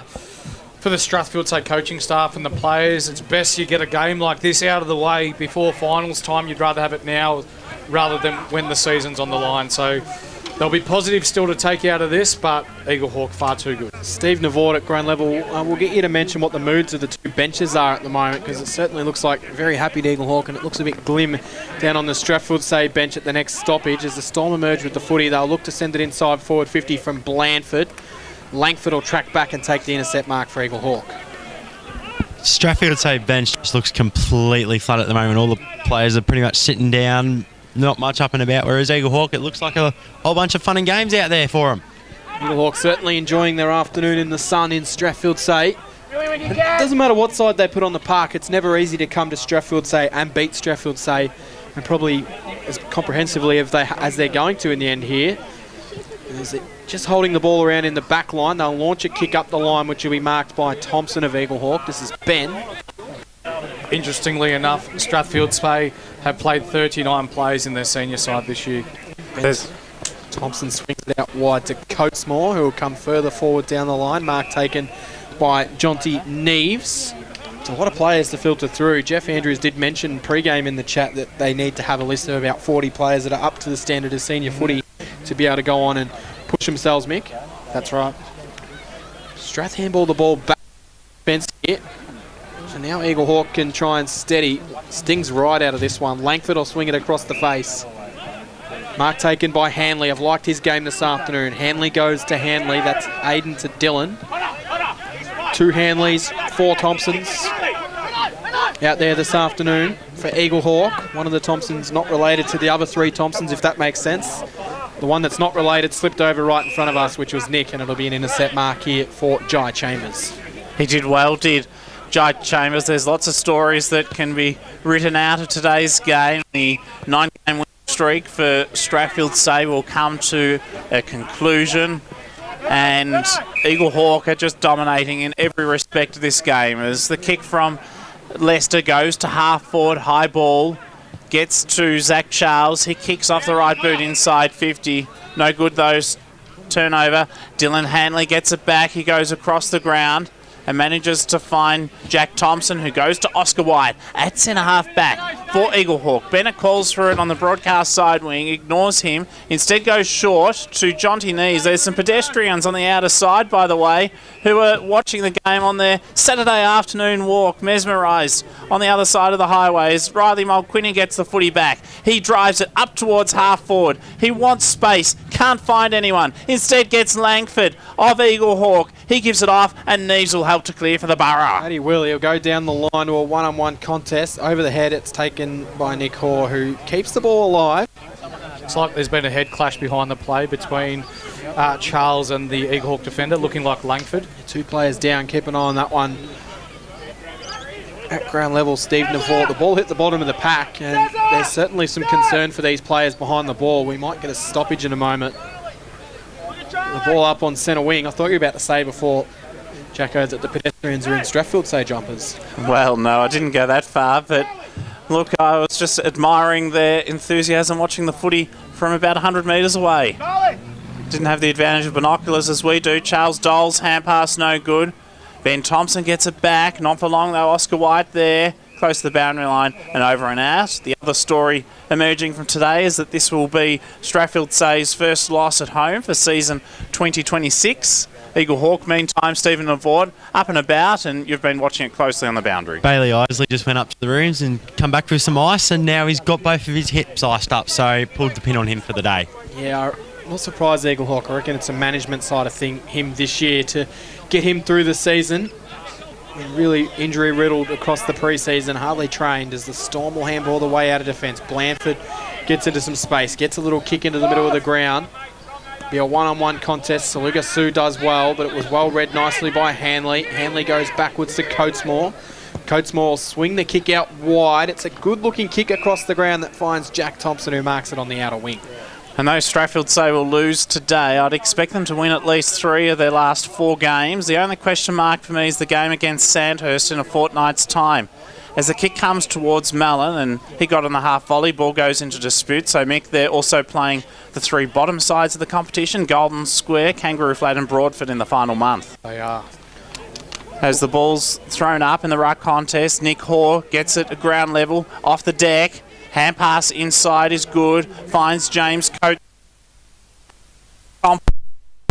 Kick to half forward, finds Mallon, who would be in contention from my perspective for the Bendigo City Framers Award, our sponsor this afternoon for the best on ground play.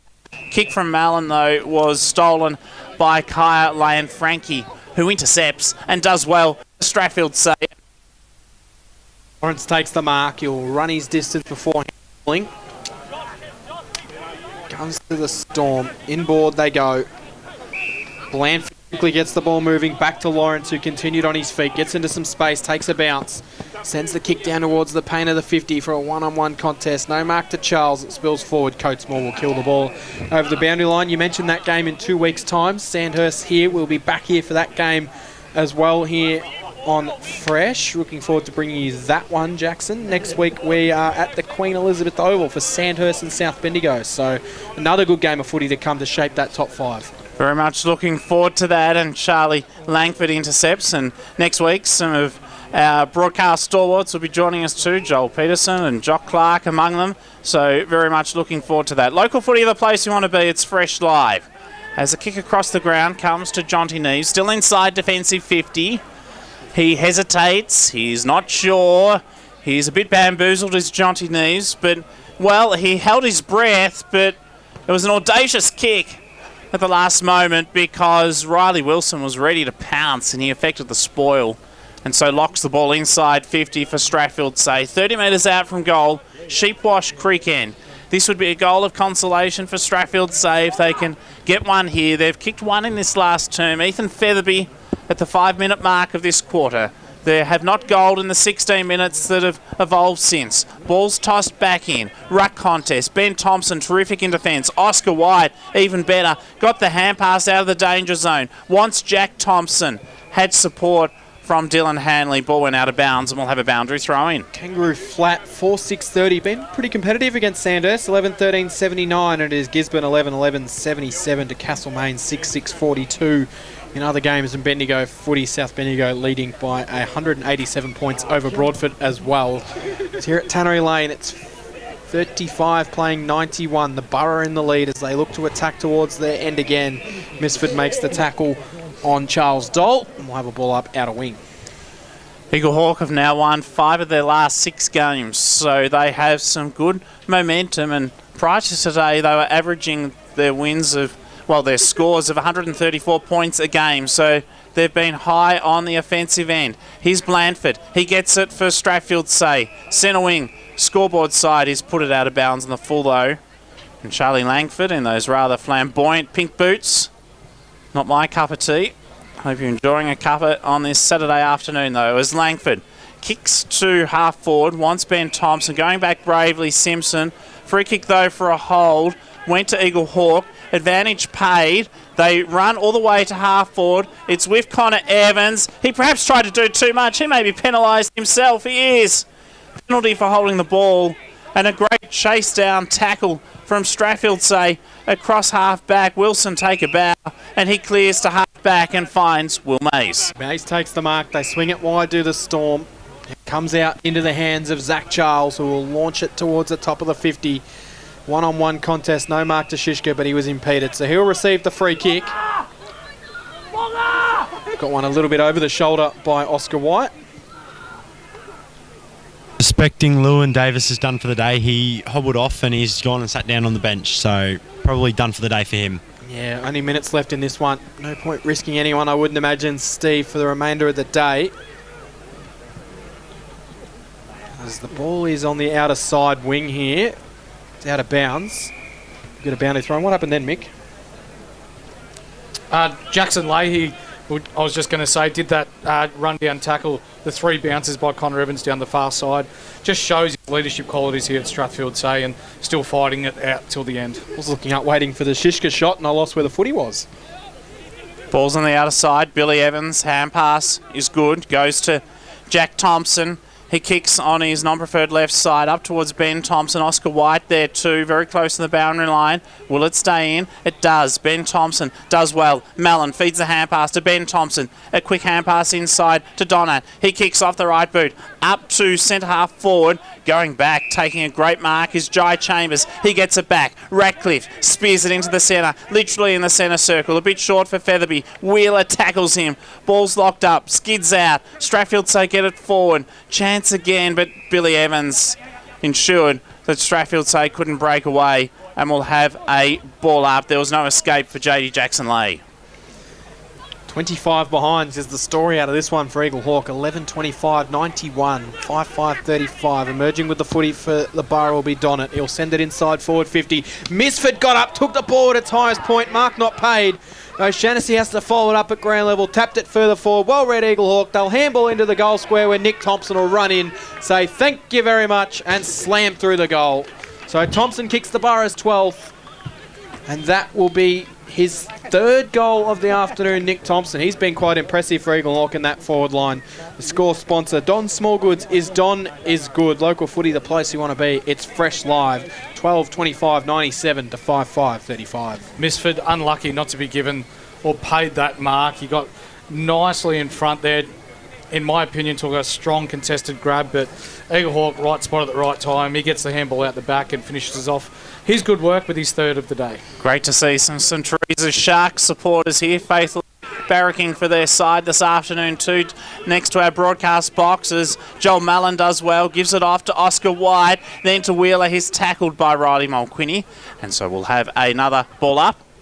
Stephen Lavort on the boundary. Connor Evans has come off the field limping. Suspect potential injury there.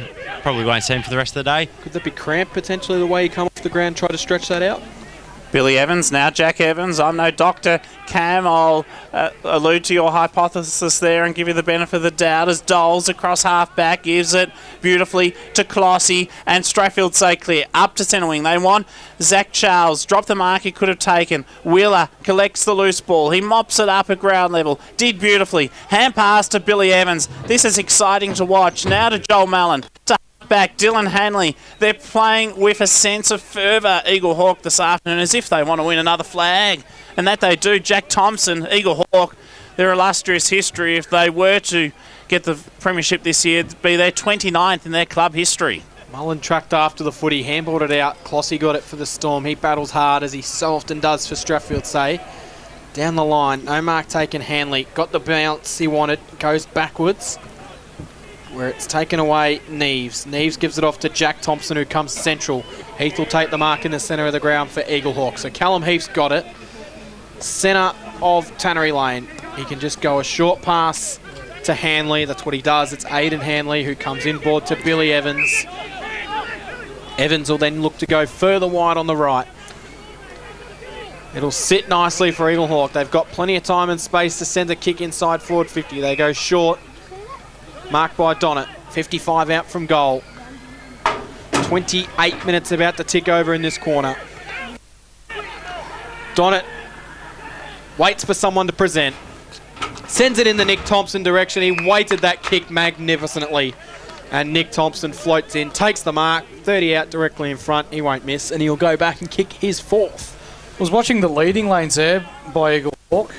Well, he's actually played on and he's handballed it off to Sam Thompson, who doesn't miss. So half my statement was right. They didn't miss, but it's Sam Thompson that gets the goal. And they get their 13th goal of the day, Eaglehawk, Mick. Yeah, just unreal here by Eaglehawk. I know Strathfieldsaye are decimated by injuries, but this has been super impressive by Eaglehawk and further stamps their claim as to being one of the teams to beat in season 2026. 13 goals, 25, 103 to the Storm, 5-5, 35. It's really blown out in the second half. And thanks to Wayne Smith, the final scorer in the Heathcote Footy League, Colbert 14 goals, 6-100, defeating Huntley 6-2, 38. 8 goals to 1 to back up your comment there, Cam. So Eaglehawk have dominated, that's for sure, in the third and fourth quarters. Clossy, meantime, out of the centre, gets the takeaway to centre half forward. Riley Wilson was in the marking contest. Comes to ground level, great tackle by Jackson Lay. And we'll have a ball up.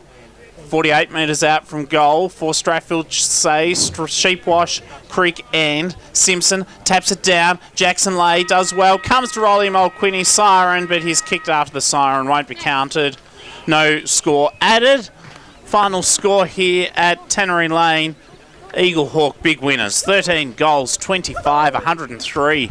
Have down Strathfieldsaye, 5 goals, 5, 35. And a game which saw 38 scoring shots to 10, almost 4 times the amount of scoring shots for Eaglehawk today. And as I just mentioned, 8 goals to 1 in that second half. The Borough dominated. They were brilliant today. We saw it last week with the show that they put on against South Bendigo. They've shown today that they're not a one-trick pony. 38 scoring shots to 10 shows that they've got a good system, they've got good players within that system, and still, with Clayton Holmes to come back, are we now saying that Eaglehawk could be up there as one of the premiership favourites in season 2026? Well, it's a big call, but their percentage is as good as any in the Bendigo Football League in many respects. There was 154 headed into today's round 14 clash. The only sides with a better percentage than them are Strathfieldsaye 162, Sandhurst 201 and Gisborne 186. But obviously the live ladder that will emerge in coming minutes that will tell a bigger story. I would not be surprised. They're only a game outside the top three behind Gisborne, who've got the 8 wins for the season. So certainly South Bendigo and Eaglehawk is still a realistic chance of finishing in the top three to conclude season 2026. Cameron Power is down on the boundary and he will get an interview for us very shortly on Local Footy, the place we want to be. It's Fresh Live. Just repeating that final score. Eaglehawk 13-15, 103 to Strathfieldsaye 5-5, 35, and Cameron Power is on the boundary. Yeah, I'm down at ground level. Our Bendigo City Framers Best on Ground Sponsors Award winner today, Joel Mullen from Eaglehawk. Joel, congratulations. Thank you very much. You must be really impressed with that win today. Obviously very inaccurate, but you were able to really steady in the second half and get a big score on the board. Yeah, we feel like we've been building a bit, so just getting a bit of continuity with our side and everything, and I think today's a bit of a turn in the right direction, I think. Yeah. How are you finding it after a bit of a slow start to the year? You seem to be hitting your straps at the moment. Yeah, well, hopefully we are. Hopefully we can keep building, so we'll see how we go. I guess it's a good win, but we'll strap up for next week. Got another challenge in Gisborne. Personally, your form at the moment's been really good. You must be really happy with how you're playing leading into the finals. Yeah, just contributing, I suppose. I'm not happy to play a bit of a selfless role if I have to each week. Just changes a bit, but yeah, no complaints here. We'll keep rolling. Misford's been a really good inclusion into the forward line. Do you reckon that's really helped with the way you guys have been able to get going in the last few weeks? Yeah, I think earlier we're probably just missing a bit of a focal point. So he's more of that, lead up forward. We can kick to if we're in trouble. So yeah, he's helped us a lot. So hopefully it keeps coming. Yeah, our sponsor, Bendigo City Framers today, the award, a $100 voucher towards Bendigo City Framers. So anything you can get framed. You got your jumper from the grand final last year. You might be able to get that potentially framed up thanks to our sponsors, Bendigo City Framers. I've actually already got that, but we'll see. Hopefully, if everything goes well, we'll get one this year. So we'll see how we go. No worries. Thanks for your time, Joel. Congratulations on the win. Thank you. Cheers. An ambitious statement there from Joel Mullen, but understandably so. And I tell you what, Connor Evans and Bailey Isley with some comments distracting him as well as he was talking to our very own Cameron Power. But Joel Mullen spoke beautifully. As mentioned, he has won our award for our Sponsors Award today for Best Player on the Ground from Bendigo City Framers. We also thank the Strathfieldsaye Football Netball Club for hosting us here today and for the hospitality of the fans. It's been great to be here, but Eaglehawk just too strong, and Joel Mullen, a worthy recipient. I really liked his game across 4 quarters of footy, had so much of the footy, hard ball gets, he was creative, put his body on the line and set up many forward thrusts for the Borough. He's not one that goes about getting the accolades, is he? He's just one of those unsung players that does his job week in, week out, gets plenty of the ball, sets his teammates up. But also a big shout out to the Bendigo Truck Centre who have provided our truck and our vantage point for today. It's been one of the better vantage points we've had this year. I've really enjoyed it. Other scores in the Bendigo League: South Bendigo 32 goals, 17-209 over Broadford 1-8. Gisborne at Gardner Reserve 11-12-78 over Castlemaine 7-6-48, and Sandhurst 13-13-91 to Kangaroo Flat 5-6-36 at Dower Park. Golden Square obviously with the bye today. Great afternoon of performance though for Eaglehawk in the seniors. They managed today to get 2 victories. Obviously they won the reserves 2-8-9-57 to Strathfieldsaye Storm 6-6-42. In the under-18s though, Strathfieldsaye won convincingly 17-17, 119 to Eaglehawk. 2 behinds. Archie Stevens and Ben Jorgensen kicked 3 goals each. But in this seniors contest, Cameron, it was Eaglehawk that dominated, didn't they? 38 scoring shots to 10, 13 goals, 25, 103 to Strathfieldsaye 5-5-35. Joel Mullen was best on ground, and their leading goal scorer was Nick Thompson with the 3 majors. Yeah, I feel like, Mick, you probably could have given that award to a good 6 or 7 players for Eaglehawk today. They were all really impressive. And as opposed to Strathfieldsaye, you look down that list of players and you're probably only finding maybe 2 or 3 players that you'd say had a good game for them in terms of what their standards are. And that's not saying some players had bad games. It's just for their standards and where they do sit, they might have been a little bit disappointed with what they put out there. Yeah, absolutely. But one thing to take into consideration with all the injuries that Strathfieldsaye have had, they've been forced to play some kids and some players that may not ordinarily be ready for senior footy. So you look at the size difference in today, and at times it was men against boys. Eaglehawk were just so strong at the contest, and outside of the likes of Jackson Leahy and Clossy in and under, they were really outmatched today by an impressive Eaglehawk outfit. They were very much so, and look, better players today for Eaglehawk from my perspective. Noah Wheeler was great across the 4 quarters of footy, so too was Billy Evans, both down back and in the middle. They were powerhouses of collecting the football for the two Blues. Charlie Langford almost flawless. Bit of a tongue twister there down back. I thought he was terrific. Sam Thompson was good. Joel Mallon was spoken about as best on ground. Jonty Neves down back, excellent too. Connor Evans chipped in with 2 goals. So too did Oscar White with his 2 majors. And Jack Thompson and Ben Thompson both were very good also. So they were the better players for me for Eaglehawk. Not sure who you thought stood out for Strathfieldsaye. Obviously they didn't have as many contributors as the 2 Blues. No, Shishka down forward, he was impressive early, but just a lack of ball down forward and only having 10 shots on goal today didn't really help his cause in having an influence on the game. Clossy and Jackson Leahy were definitely my best, but the 16-year-old Tice Griffin, he has an absolute career in footy, and boy, I hope we see him at the absolute pinnacle in AFL footy in years to come. He's got speed to burn, his defensive pressure is good. Reminds me a little bit of when we had Jack Ginnivan here back playing at Strathfieldsaye in the late 2010s. Just a genuine X factor and an excitement machine when he gets the ball. And the goal kickers today too, in case they are of interest to you. For Eaglehawk, Nick Thompson kicked 3 goals, 2 each to Oscar White and Connor Evans, and then singles to Lewin Davis, Sam Thompson, Bailey Isley, Nick Hoare, Ben Thompson and Jack Misford.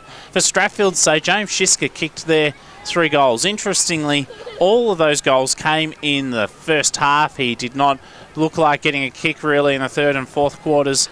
The 2 other goal scorers for Strathfieldsaye today were Ethan Featherby and Archer Lancaster. Strathfieldsaye were kept goalless and in fact scoreless in the 3rd quarter. Their half-time score of 4-5-29 was not added to at the last change, and look, Eaglehawk dominated all day. At quarter time, they led by 24 points. At half time, it was a 13-point advantage after Strathfieldsaye showed glimpses in that second term with a 3-1 second quarter.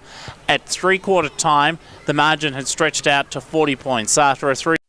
You know what's better than a Big Four bank? A bank that's bigger for me. Bigger for making my money work harder. And helping my business make it. Bigger for helping us to buy a home.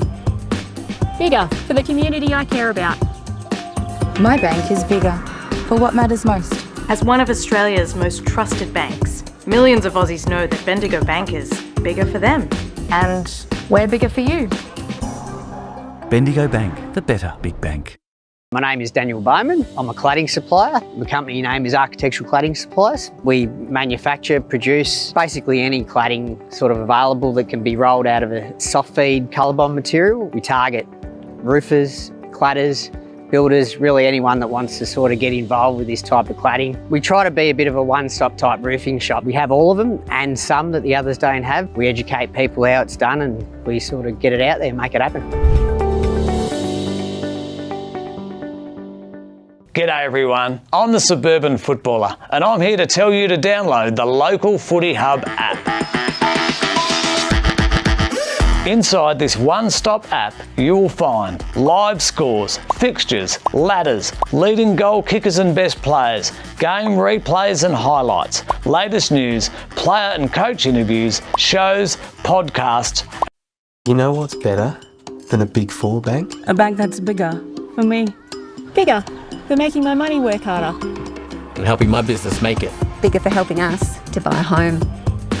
Bigger for the community I care about. My bank is bigger for what matters most. As one of Australia's most trusted banks, millions of Aussies know that Bendigo Bank is bigger for them. And we're bigger for you. Bendigo Bank, the better big bank. My name is Daniel Bowman. I'm a cladding supplier. The company name is Architectural Cladding Suppliers. We manufacture, produce basically any cladding sort of available that can be rolled out of a soft feed colorbond material. We target roofers, cladders, builders, really anyone that wants to sort of get involved with this type of cladding. We try to be a bit of a one-stop type roofing shop. We have all of them and some that the others don't have. We educate people how it's done and we sort of get it out there and make it happen. G'day everyone, I'm the Suburban Footballer and I'm here to tell you to download the Local Footy Hub app. Inside this one-stop app, you will find live scores, fixtures, ladders, leading goal kickers and best players, game replays and highlights, latest news, player and coach interviews, shows, podcasts, and full team and player statistics. Actually, can I stop you just there for a sec? It says for all your team and individual stats. Like, just for argument's sake, if someone at my work got on the app, could they see how many possessions I'd had the week before? Oh, they can. Oh, I reckon, like, do you really need that? Footy's a team sport. Who cares about individual statistics? I reckon the rest of the app is great, can't fault it. But just get rid of that individual statistics bit. I mean, who cares? Download the Local Footy Hub app. Everything you need, all in one app, including individual stats.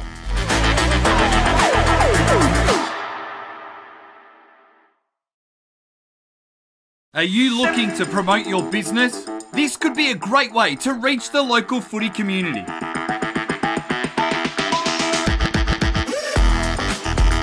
How do we get your name out there? We can provide banner and native advertising in our news feeds and socials, reaching thousands of people every week. We can run video ads before every game replay that gets watched by thousands of people each week. We can run promotional videos like this one about your business during quarter time breaks for all of our live stream games. Contact us now to find out how you can book a trial.